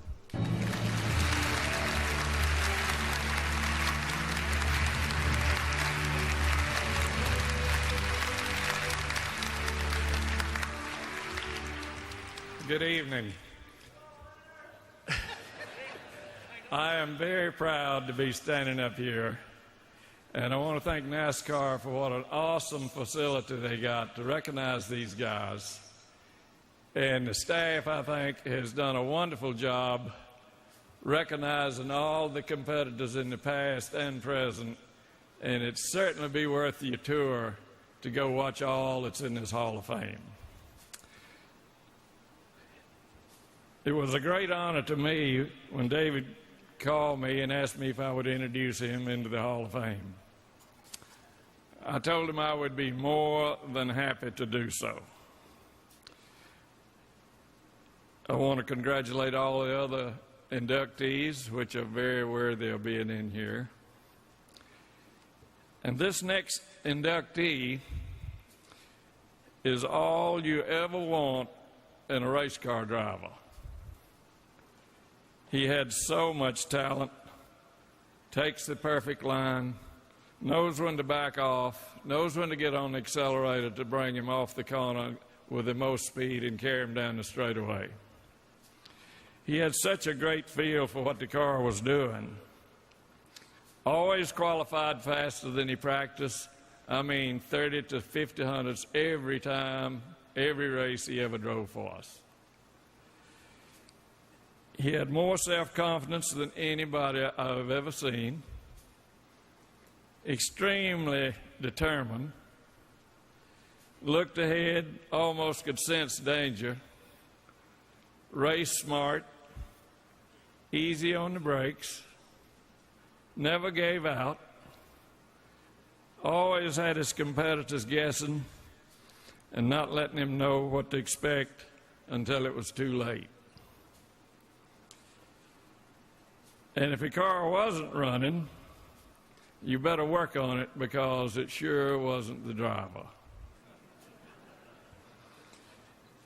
Every time we ever had the car equal, we knew we had a shot at winning. No question. I've had people to come up to me and tell me, say, man, David can really get around Arlington. I say, he gets around all of them. He don't have a bad track. I would also like to mention the fact that he had great success with car owners, especially Ray Fox, Cotton Owens, Holman Moody, and Bud Moore. My brother Glenn, my two nephews, Eddie and Lynn, who worked right by my side, and myself, had so much fun working with this guy. The first race he drove for the Wood Brothers, he sat on pole, won the race, and then went on to win 6 total out of 17 that year. 1973, he won 11 out of 18 starts. 1976, he won 10 out of 22 starts, including the famous Daytona 500, plus a Triple Crown that year. He won a total of 43 races. Nice number.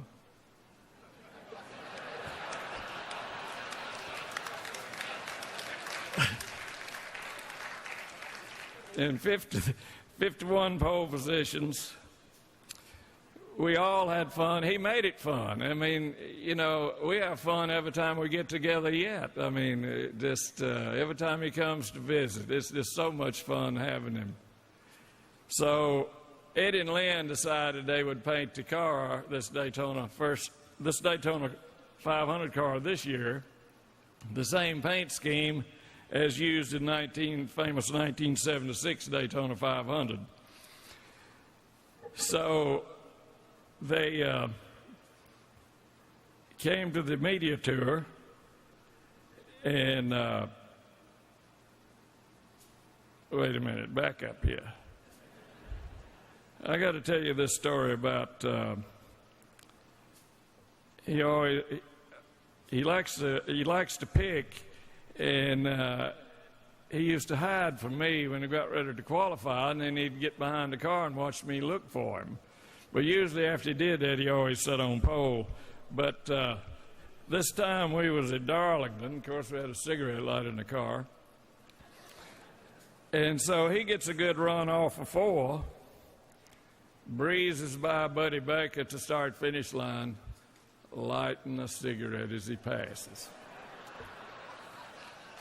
Which is just one of many things he used to do. So he's still very competitive today. Ed and Lynn wanted to paint this year's Daytona 500 car same as the 76 winner, honoring David going into the Hall of Fame. So he came to the media tour to watch it be uncovered. Edsel Ford was there. I told Edsel, I said, David won 14 straight races in the 1937 Ford. So Edsel's thinking, you know, is this in his early days of racing? And I said, no, that was 2 years ago. Showing how competitive he still is. So David, on behalf of the Wood Brothers racing team, my brother Glenn, my 2 nephews, Ed and Lynn, and myself, want you to know how proud we were having you as our driver. And also to tell you, you were the best thing that ever happened to the Wood Brothers.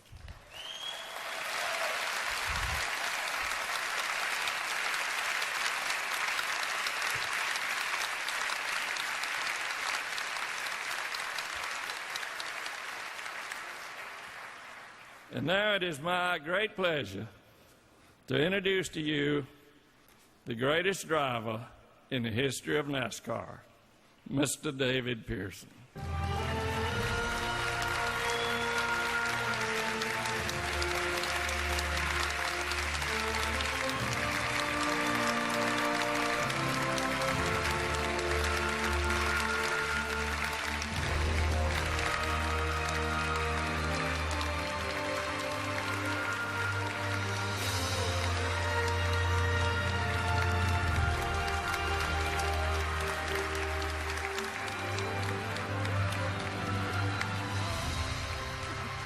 Yes.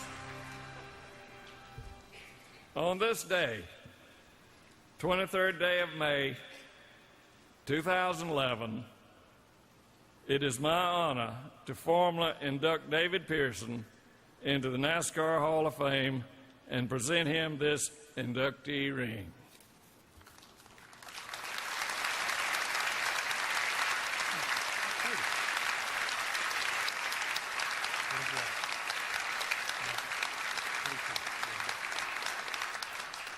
Look good. Thank you, Russell and Leonard. Appreciate that. What can I say after all they said? Yeah. But anyway, I want to thank the good Lord and my family. Don't be laughing. For putting up with me while I was racing and everything. So it was good, and especially the fans. I got quite a few from the Y. Got a bus and come up here today, so I appreciate them coming up. And, of course, I appreciate all of it. And let me tell you about the guy that really got me started into cup racing, the sprint racing. A guy by the name of Ralph Sawyer. He was a policeman on Spartanburg's police force, and he rode a three-wheel motorcycle. So he told me, he said, and I was working at an Esso station back then. It's an Exxon now, and Rogers Esso. And we had a remote radio out there, you know, advertising the service station. So Ralph come in one day and he said, look here. He said, let's go out here and get on the radio and tell the people that we're going to start a fan club for you and raise some money to buy Jack Smith's car. He had one, Bud Moore had done it, that they had one for sale. It was a dirt car. I said, I can't do that. We don't know. You know, there's no way, because I was winning quite a few races on the dirt then and back in the early days. So I didn't want to do that, but he did anyway. He went out there and started getting what money he could, and he come by the station. He would give me quarters, nickels, dimes, just anything he could get at the end of the day, and so he kept doing that. And I said, this ain't going to work, you know. He said, oh, yeah. Said, they done the same thing for Cotton Owens. I said, and got him a car. So anyway, that's what we done, or they were done, you know. And he forced me to go buy that car, which I didn't have enough money to buy it, but I bought it from my dad and all that stuff. And my brother run a body shop, so carried it over there and we straightened the dents out on it and painted it up and got ready to go to Daytona. So I said, well, and the guy that Edmund Rogers, who owned the service station at the time, he gave me his credit card to buy the gas to go to Daytona and come back. I said, now what am I going to do when I get down there? You know, I didn't have no money. And I said, well, when I get there, maybe I can call my daddy, and he'll send me enough money to buy me some tires. So I got down there, knowing I didn't have no money to buy tires when I got there. So I told him, I did call him, told him I had to have some money to buy tires. I couldn't even start the race without new tires. So he sent me some money, and I bought, I think, a set of tires, and I might have got two. I doubt it, but I got two of them anyway, but I guess. And I run the race and got the car ready and run, and I was running pretty good, and the car quit. So when I come into pits, Bud Moore, it was a distributor, so he changed distributors for me and set the time, but just listening at it, you know. So got it going, and so I went ahead and finished that race. I don't even know where I finished, but it was decent, I think. So then I was getting the car ready to run some of the short tracks. In fact, I did. I won Hickory, I think, with it, you know, and outrun Junior Johnson. So that tickled me to death when I done that. But anyway, it was dirt then back at Hickory. And so after that, you know, Ray Fox come to Charlotte here and didn't have nobody to drive his car. So a few people, Bud, Cotton, and I understand Joe Littlejohn, told Ray they ought to let me drive his car, that they thought I could do him a job, good job. So he said, who in the hell is David Pearson? You know, they said that's what he said. So I didn't know Ray Fox either. So anyway, after about 2 days, somebody called me. I don't even know who it was now. Said, you want to drive Ray Fox's car? You know, said it's a factory car, and I said, well, sure, I'll do that. So anyway, they talked to me, and so I come up here to try it out, you know, and I went out there and run. I run pretty good. So I come in. Ray said, how does it handle? What does it do? I said, Ray, I don't know how it's supposed to handle. I ain't ever run this fast before in my life. But anyway, I run good, and in fact, I led the first lap, you know. So I think Junior drove it in the 100-mile race. It was back then, I think. And so I started third. And anyway, I just took the lead on the first lap and led it. And, of course, I led quite a few of them laps that day, you know. And I ended up winning the race. So that just fixed me right up. So after done that, he asked me, he said, do you want to go to Daytona and run? I said, well, sure. I'll go down there, you know. And I went down there, and I was lucky enough to win Daytona. Then after I'd done that, of course, some of the hot dogs or Fireball lines, I think, had trouble. So when he come back up and got in front of me, and so they told, Smoky Unit told him, said, how about pulling Pearson up there to pass Fred Lorenzen? And, of course, I just hung right on the back of Fireball, and we kept going to the front.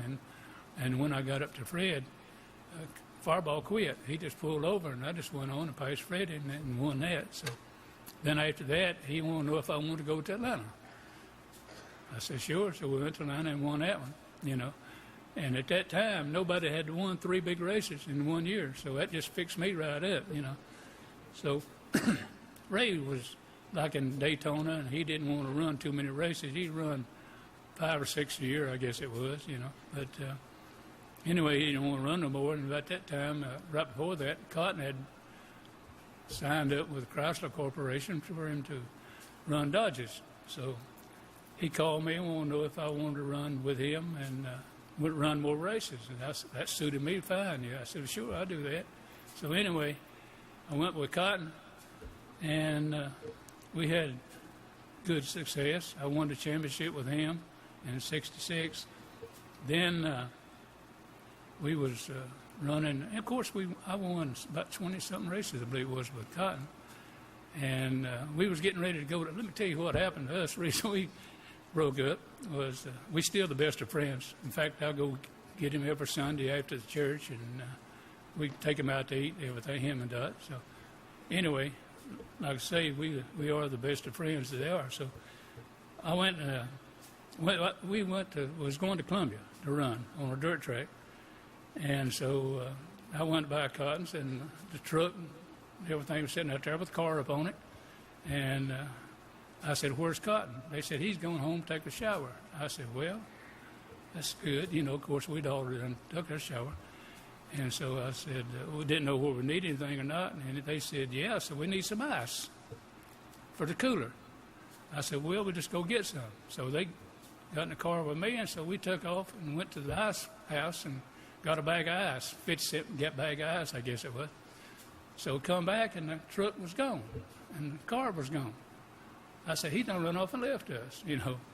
So, and what happened when he come back, he thought we had run off and left him. So it made him mad, so he just pulled the car, truck, and everything back in the garage. So here we went hauling to Columbia.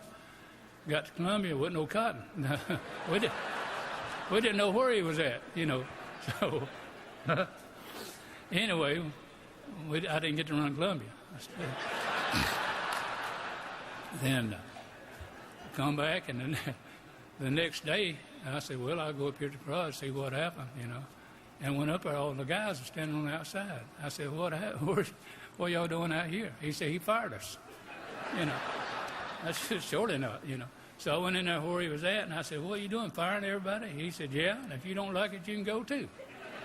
So I said, well, I don't like it. So anyway, I turned around and walked out. So I told them, I said, well, I just quit too. Ain't no need that, somebody. So I don't even know who he got to drive after that. But anyway, in between him and Hallman Moody, where I went next, every once in a while I'd drive for Bud Moore when Parnelli couldn't run the Trans Am Series. And I'd do that. And Bud said I run 5 times for him and won 4 of them and run second in the other one. So I had good success with Bud too. And after that, I went on to Hallman Moody, and we ran good. I won a couple of championships with them, 68 and 69. But that lasted a couple of years, and we was at California testing. So anyway, we was gone. We went to lunch and come back, and they changed heads on the car and stuff like that, trying to make it faster. So anyway, Charlie Gray with Ford Motor Company, he was out there with us. So after we got back from lunch, he come in, he said, well, you might as well just load up and go home. Said, Ford just pulled out of racing. So anyway, they did. We just quit. We just loaded up and come on back home. And so when we got back, and next 2 or 3 days, I went up to Hallman Moody, and of course they had all kind of parts. They had enough parts and stuff in the last 3 or 4 years, I guess. But anyway, I asked John, I said, well, what you going to do? He said, well, we got to cut down some way or another. Said, the Ford has just pulled out, so I think you need to cut drive cheaper. I said, what do you mean? He said, you need to drive for 40%. I said, John, I ain't ever drove for nobody 40%. I've always got half of whatever you win. And I said, that other dime ain't going to keep you in business, So anyway, he said, well, that's what we got to have to do, And I said, well, I just can't drive for you no more. If I can't get that, I might as well go somewhere else. So at the end of that, I left there. And like I said, every once in a while I'd drive for different people. And Hall Sellington, he didn't have a driver. And he called me one time, and once or twice I might have drove for him. But anyway, I drove at Darlington for him, and I ended up winning the race down there for Hall. So that made him happy. And then I'd drive some for Bud in between time, doing like that. So after that, went to home.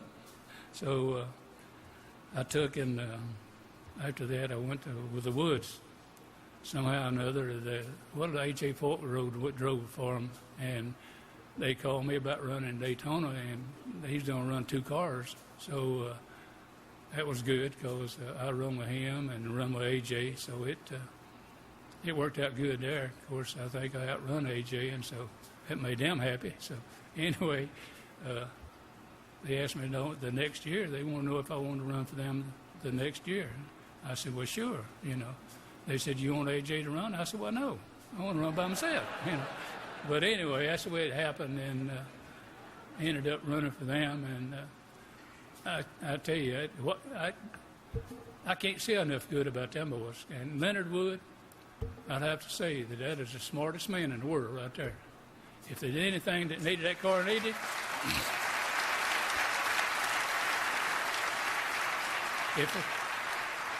if they need anything for that car and they couldn't find it or couldn't buy it, he made it. And that's just how he was. In fact, you ought to see the lawnmower he made. I'm going to tell on it. He made a lawnmower, 4-wheel drive lawnmower. You can make these 2 wheels pull, these 2, the front ones, are all, he can just make any one of them pull that he wanted to pull.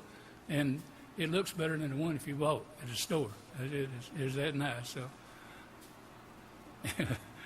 he don't want me to tell all that, but that's true. In fact, he made me a car that he built, every piece of it, You ought to see it. It's just like a factory car, He made it all but the body. The body wasn't it, Leonard? It was plastic, the body, but all the rest of it he made, Coil, the wheels worked up and down, just like a regular car. So it's something else.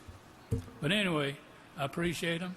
They're the hardest working and the best people like that I could think of to drive. And if I was going to run the race tomorrow, I'd want Leonard Wood on it. He'd be the one to run it. And I appreciate it. And I appreciate Leonard, because I'm going to Eddie and Lynn, the whole family. They're the nicest families you could ever drive for. And I really mean that, and I appreciate it. You sure do. And I want to thank Richard Petty, too. He's probably the one that made me win as many as I did, you know. I would run hard because he'd make me run hard, you know. And sometimes he would make a mistake, and I'd pass him, you know. And, of course, I didn't ever make no mistakes. He always passed. I always accused him of having big engines when he passed me. But he's a good sport, and I'm telling you, like I say, I've had more fun running with him than anybody I've ever run with. And because I know if I ever went to a racetrack and he was there, if I could beat him, I'd win the race. So I appreciate it. Sure do. Everything you've done, Richard. And I thank all the fans.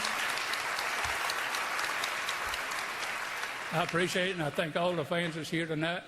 You just don't know how much I enjoyed it. So thank the people at Hall of Fame, and also all the women around, carried us around all the places we've done. I enjoyed that.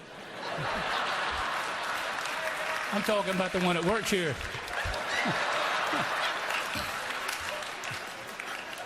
But yeah. It's true. Ain't it, Ann? That's right. Ann said she wanted to come up here and say something. She said she wanted to tell everybody to pray for her. She's the one that had to put up with me.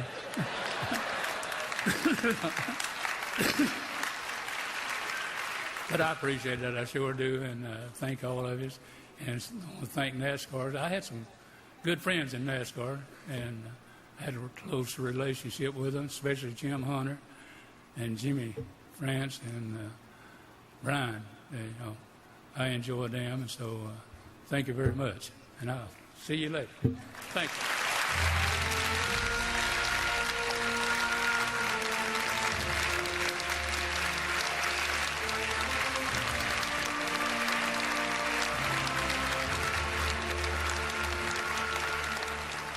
At 76 years old, David Pearson is as much a part of Spartanburg, South Carolina now as he was the day he was born.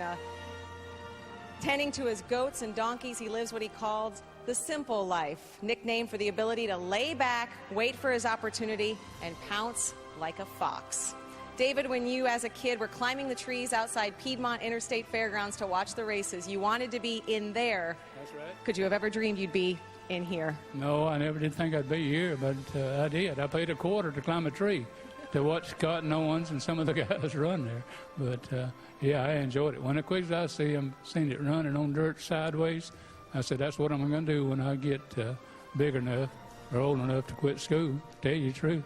And of course, I did. I quit in the 9th grade. I didn't pass to the 10th. I mean, I did pass to the 10th, but I didn't ever go to the 10th. So I said I didn't need to, no education to drive race cars, so that's what I done. Had bigger dreams, bigger aspirations. Congratulations to the Silver Fox for being in the NASCAR Hall of Fame. Coming up, the class of 2011 comes together for an historic moment and some final words and thoughts on the 2011 NASCAR Hall of Fame induction ceremony.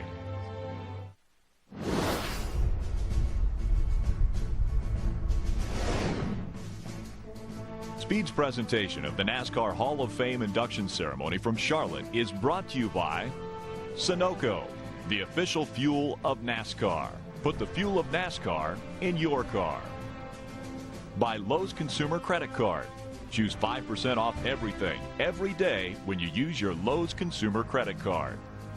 And by Bank of America, the official bank of NASCAR.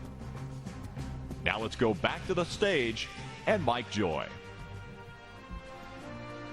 Thank you, Rick. The storytelling continues up here, and what a wonderful night. Next, tomorrow, their spires will be in the Hall of Honor, and their displays will be unveiled for all to see in the NASCAR Hall of Fame until the next class is inducted, and that's just 8 months from now. Because going forward, this induction ceremony will be held each January. So mark your calendars for the weekend of January 20th, when we'll induct a third class into the NASCAR Hall of Fame. On this stage, represented 356 wins in what's now called the NASCAR Sprint Cup Series, 224 poles, 12 championships, millions of great memories. Congratulations. Fame.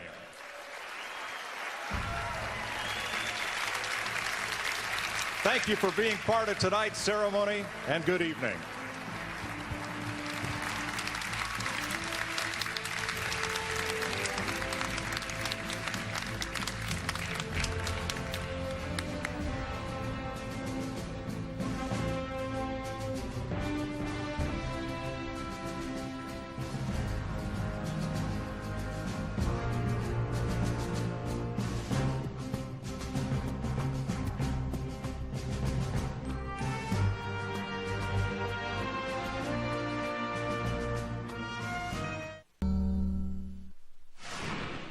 What a great evening for the sport of NASCAR as the second class of the NASCAR Hall of Fame is enshrined in uptown Charlotte, North Carolina.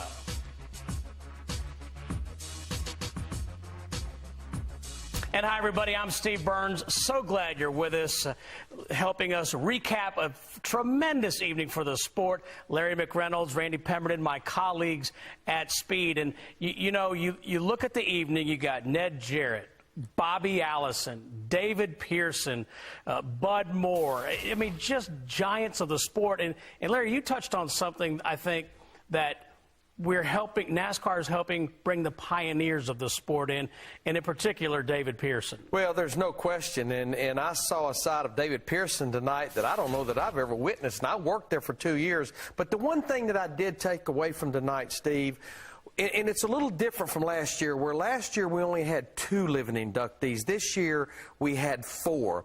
Is how much these guys respected each other and in camaraderie.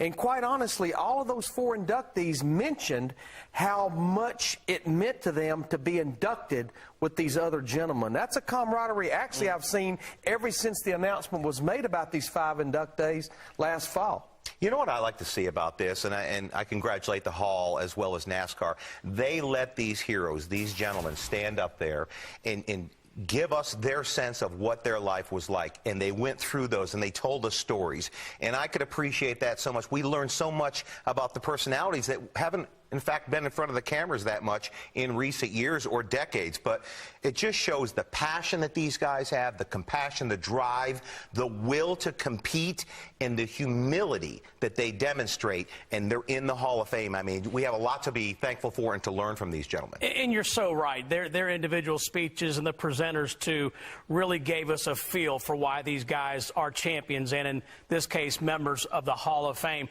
Danielle is down at the Hall of Fame in uptown Charlotte. Danielle, thanks for joining us. Thanks a lot, Bernsey. As you guys have been mentioning, the 2011 NASCAR Hall of Fame induction ceremony just ended.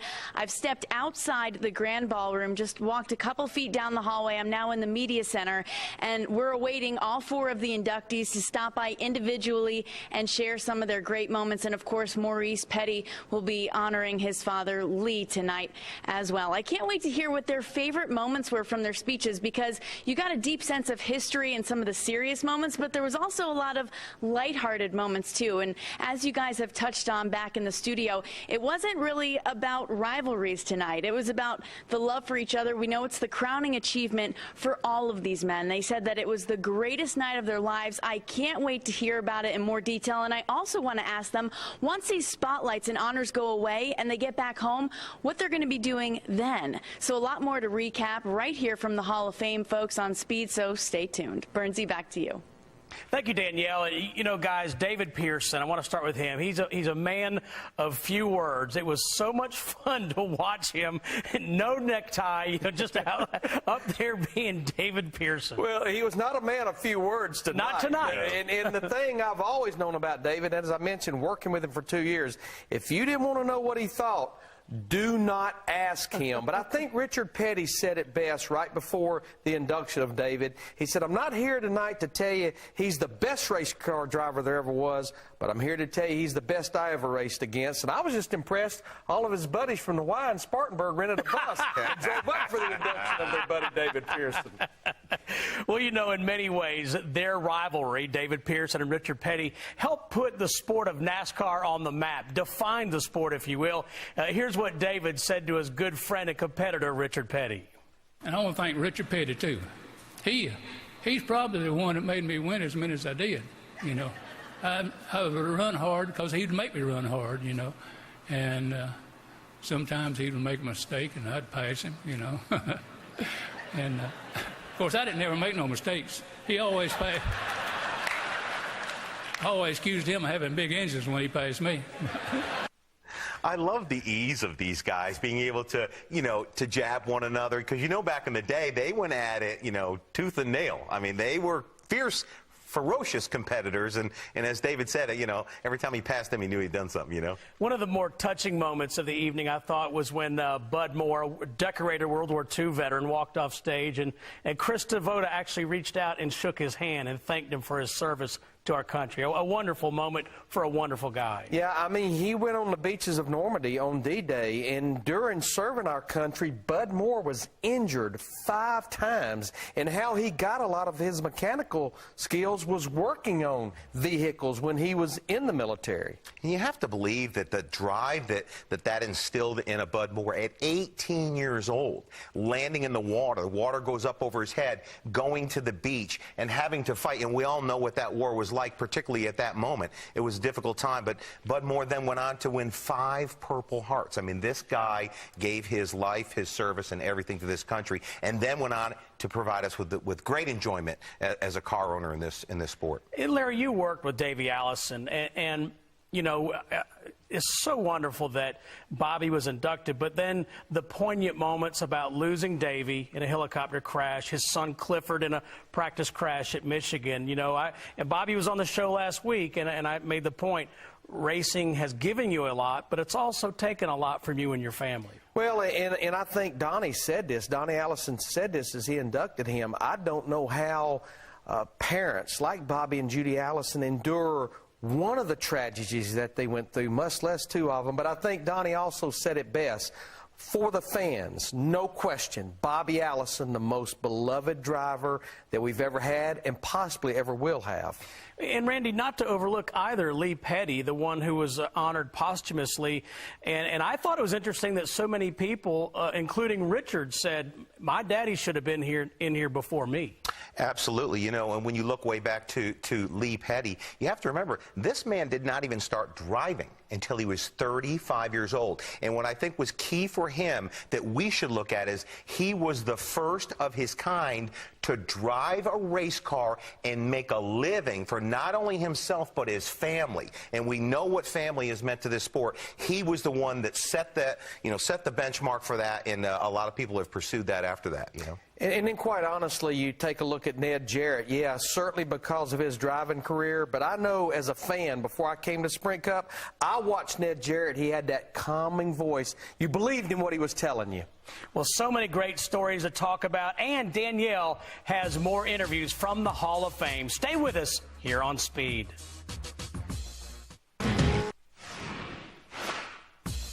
The second class of the NASCAR Hall of Fame was enshrined this evening in Uptown Charlotte, North Carolina, at a beautiful building that opened just 1 year ago. Legends all honored and having their own opportunity to speak and thank those who have helped them get to the position that they now enjoy, which is a Hall of Fame enshrinee.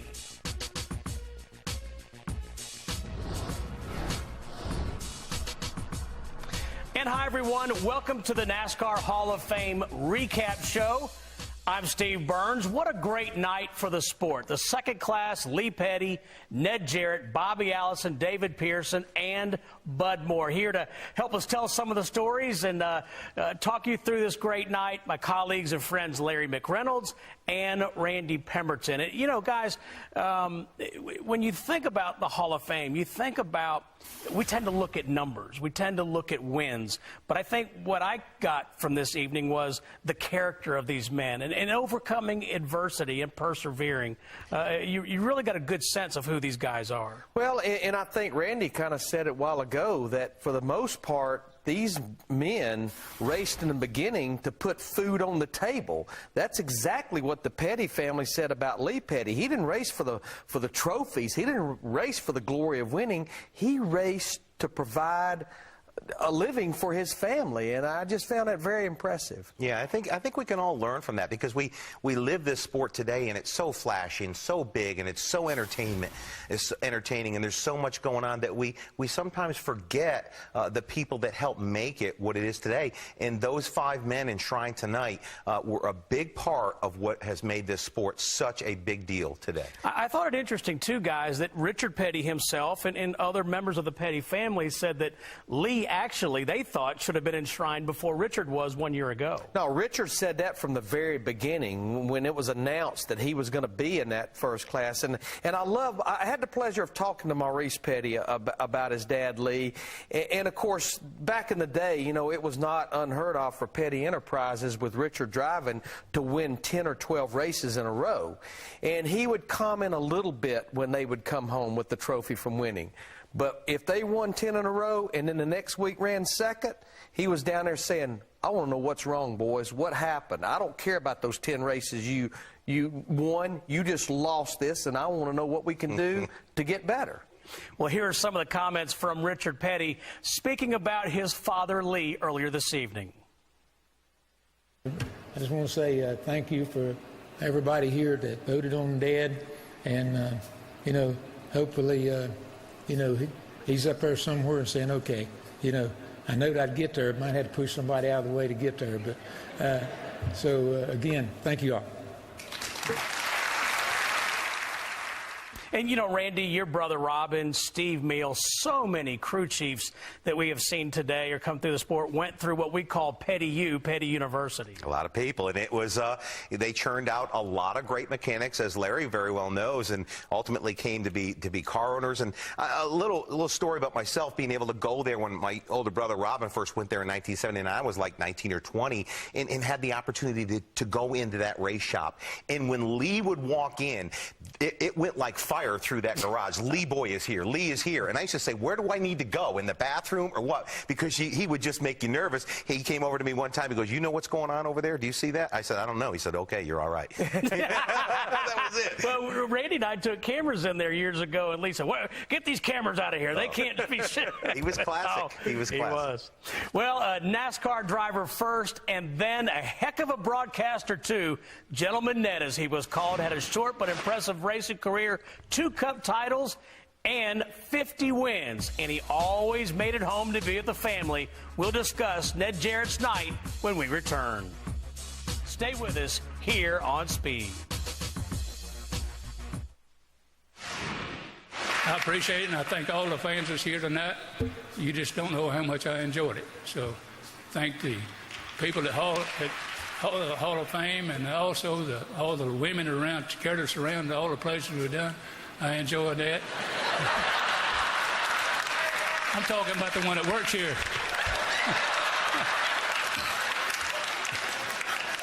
But yeah. That's true.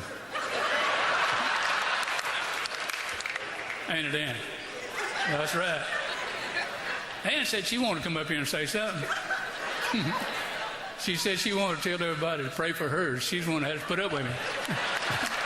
It was funny watching David Pearson. I liked that when he was talking about kissing the Victory Lane Queens, and his wife got on him. He said, "Oh, it's just part of the job. I've got to do it. It's for the picture." You can use the analogy in the movies, you know. I mean, Richard Petty was kind of like our Paul Newman, but David Pearson was Steve McQueen. There's no question about it. Well, you know, Larry, the thing about Pearson, second to Richard Petty. The King has 200 wins, David 105. But if you really look at the numbers, David ran half the number of races that Richard did. So in my book, they're kind of on a par. Yeah, 574 starts for those 105 wins. And in his 27 years of racing in the big leagues, never once did he run every single race in a season. And a lot of David's wins were the big races. And I think Leonard Wood put it the best about David Pearson. You knew you were going to be fast when you got to that racetrack. You didn't know when you were going to be fast. You knew come qualifying you were going to be. But if you weren't fast, you needed to work on your race car because you knew the problem was not your driver when David Pearson was guiding it. I also found it interesting that everyone that spoke on the driver's behalf, car owner, of course, of Bud Moore, how they all said they were the greatest. You know, and that just shows what this sport is all about. Competitiveness. We've got our heroes. They helped enshrine them tonight, and they were the greatest to them. Well, I guarantee you David Pearson knows he could get the job done today if he had a ride. He still thinks he can. There's no doubt. He knows he can. Danielle, back at the Hall of Fame and talks with Gentleman Ned Jarrett. They called him Gentleman Ned, and what stuck out to me is you are also a family man. How special was it having your children induct you tonight? That was the most special part about it, having them to do the induction and have all of my grandchildren here, and my wife, of course, Martha, and it was such a special evening.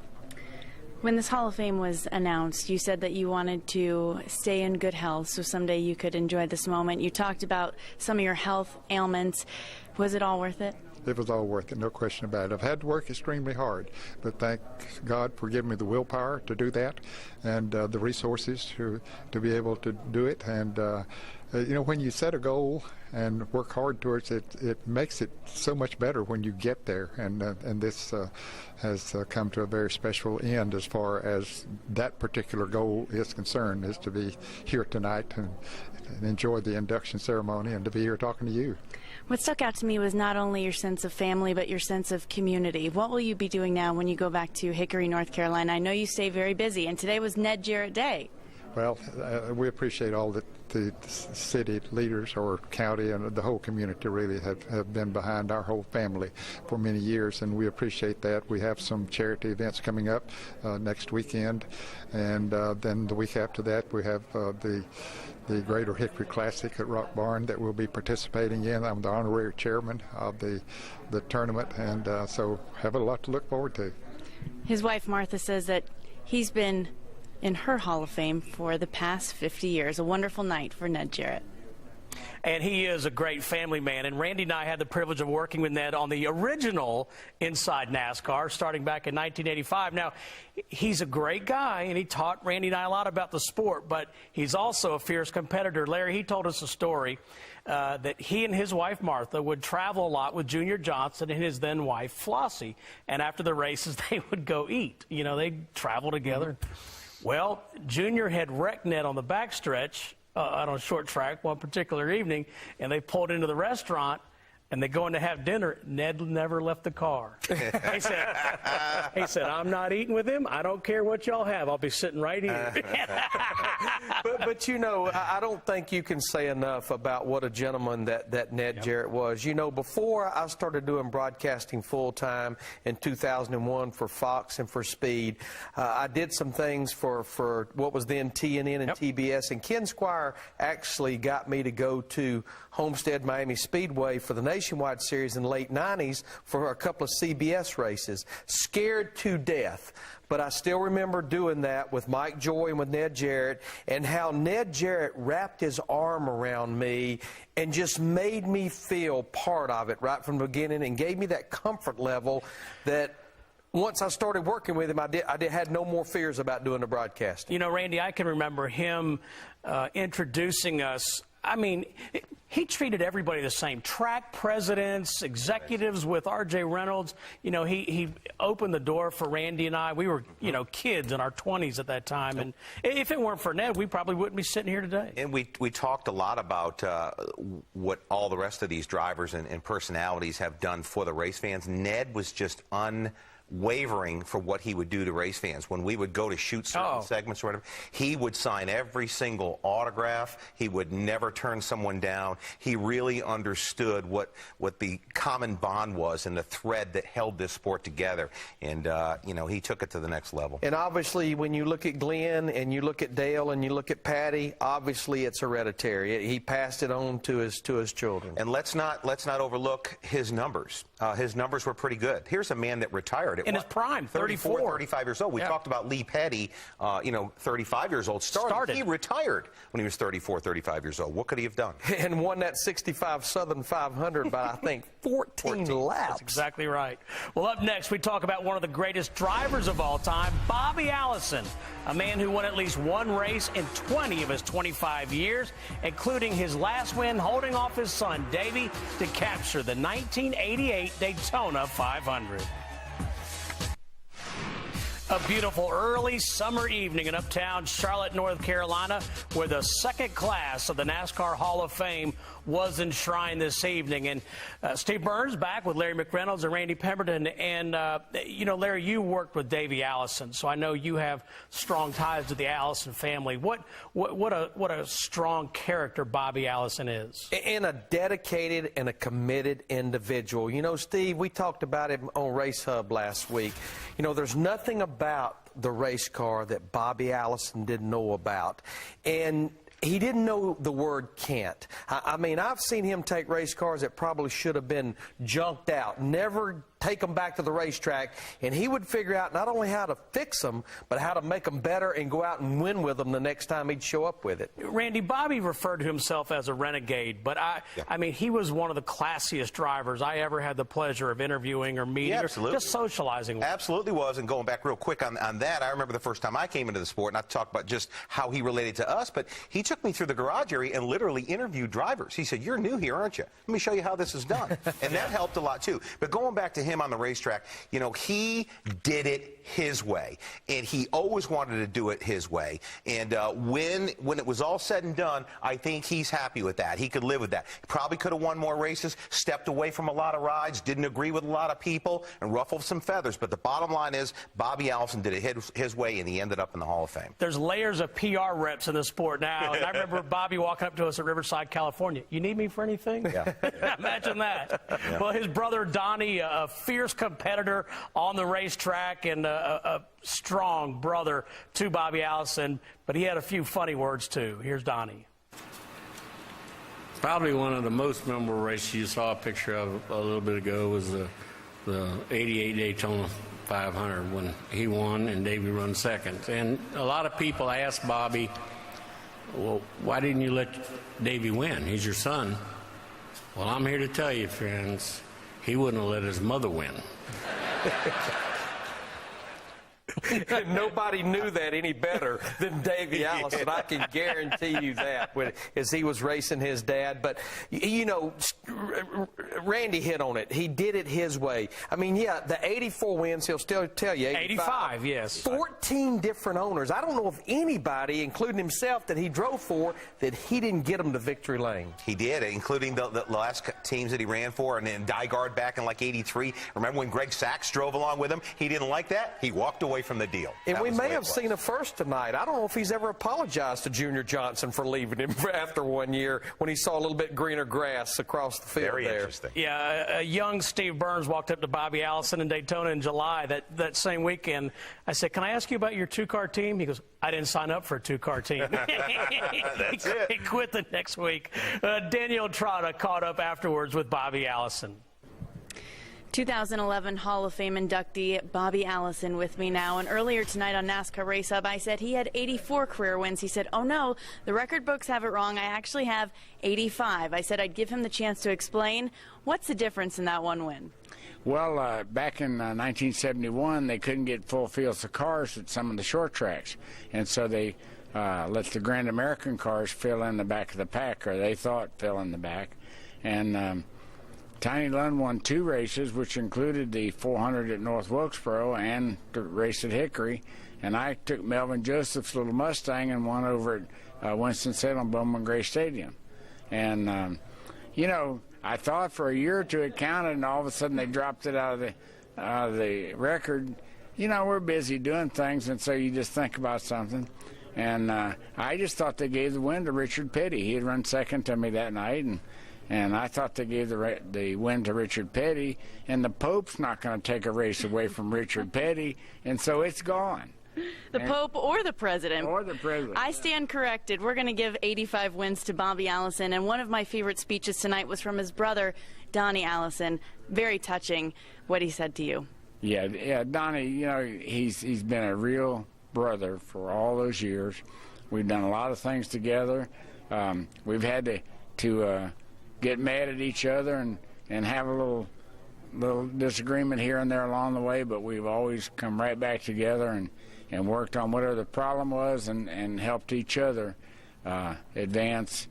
And I was just so pleased that he came across, and, well, first of all, that he would induct me like that. He accepted the plea to induct me, and then came across like he did. You know, I just really enjoyed it. I felt good about it from the beginning, and I took notes up there with me because, you know, I've tried to get something together for a few days, and Judy said, "Speak from your heart," which I've done that a lot. You know, I really am comfortable doing that, but I was trying to really get all the facts down that I wanted to, and she encouraged me just to go up there and do my thing. So I used my notes a little bit, and then I said, well, it says right here, tell your story. You did an excellent job telling it. And to all the race fans out there that want to be the best they can in whatever it is they're pursuing, Bobby says the goal is to be 100% committed. Well, Danielle, he spoke from his heart, and he raced the very same way. Coming up, we talk about one of Bobby Allison's legendary car owners and a decorated World War II veteran. Bud Moore will finish off our recap show and the class of 2011 when we come back. Motorsports Authority. The scene earlier this evening at the NASCAR Hall of Fame as we saw the second class inducted, enshrined in memoriam. You know, the last enshrinee we haven't talked about much yet, Bud Moore. 63 wins as a car owner, a self-made man, a genuine shade tree mechanic, and a decorated World War II veteran who was an active participant in D-Day. Yeah, I mean, a pretty amazing career, you know, that he had serving for the country, and you have to respect everything that he was able to accomplish afterwards as well. 35 drivers, something like that, have driven for Bud Moore over the years, and won a couple of championships. He was a great mechanic, as you said, Steve, and, you know, just a living legend. 86 years young right now. Well, obviously, I'm a little partial and very glad that someone like Bud Moore got in, you know, a mechanic of our sport. And yeah, he won a championship with Buck Baker in 1957 as the crew chief, and then comes back as an owner and wins the 2 championships back-to-back with Joe Weatherly. And before Joe Weatherly got killed at Riverside, California, I think the sport was looking at those two as the duo that might could put a little bit of a dethrone to the Petty Enterprise dynasty that was being built up there. And, you know, such a hands-on guy, and he was just one of the guys. He'd walk in that garage in the morning with his guys. He'd leave in the evening with them. Let's go back to the Hall of Fame where Danielle has some final thoughts. Wonderful job interviewing the enshrinees, Danielle.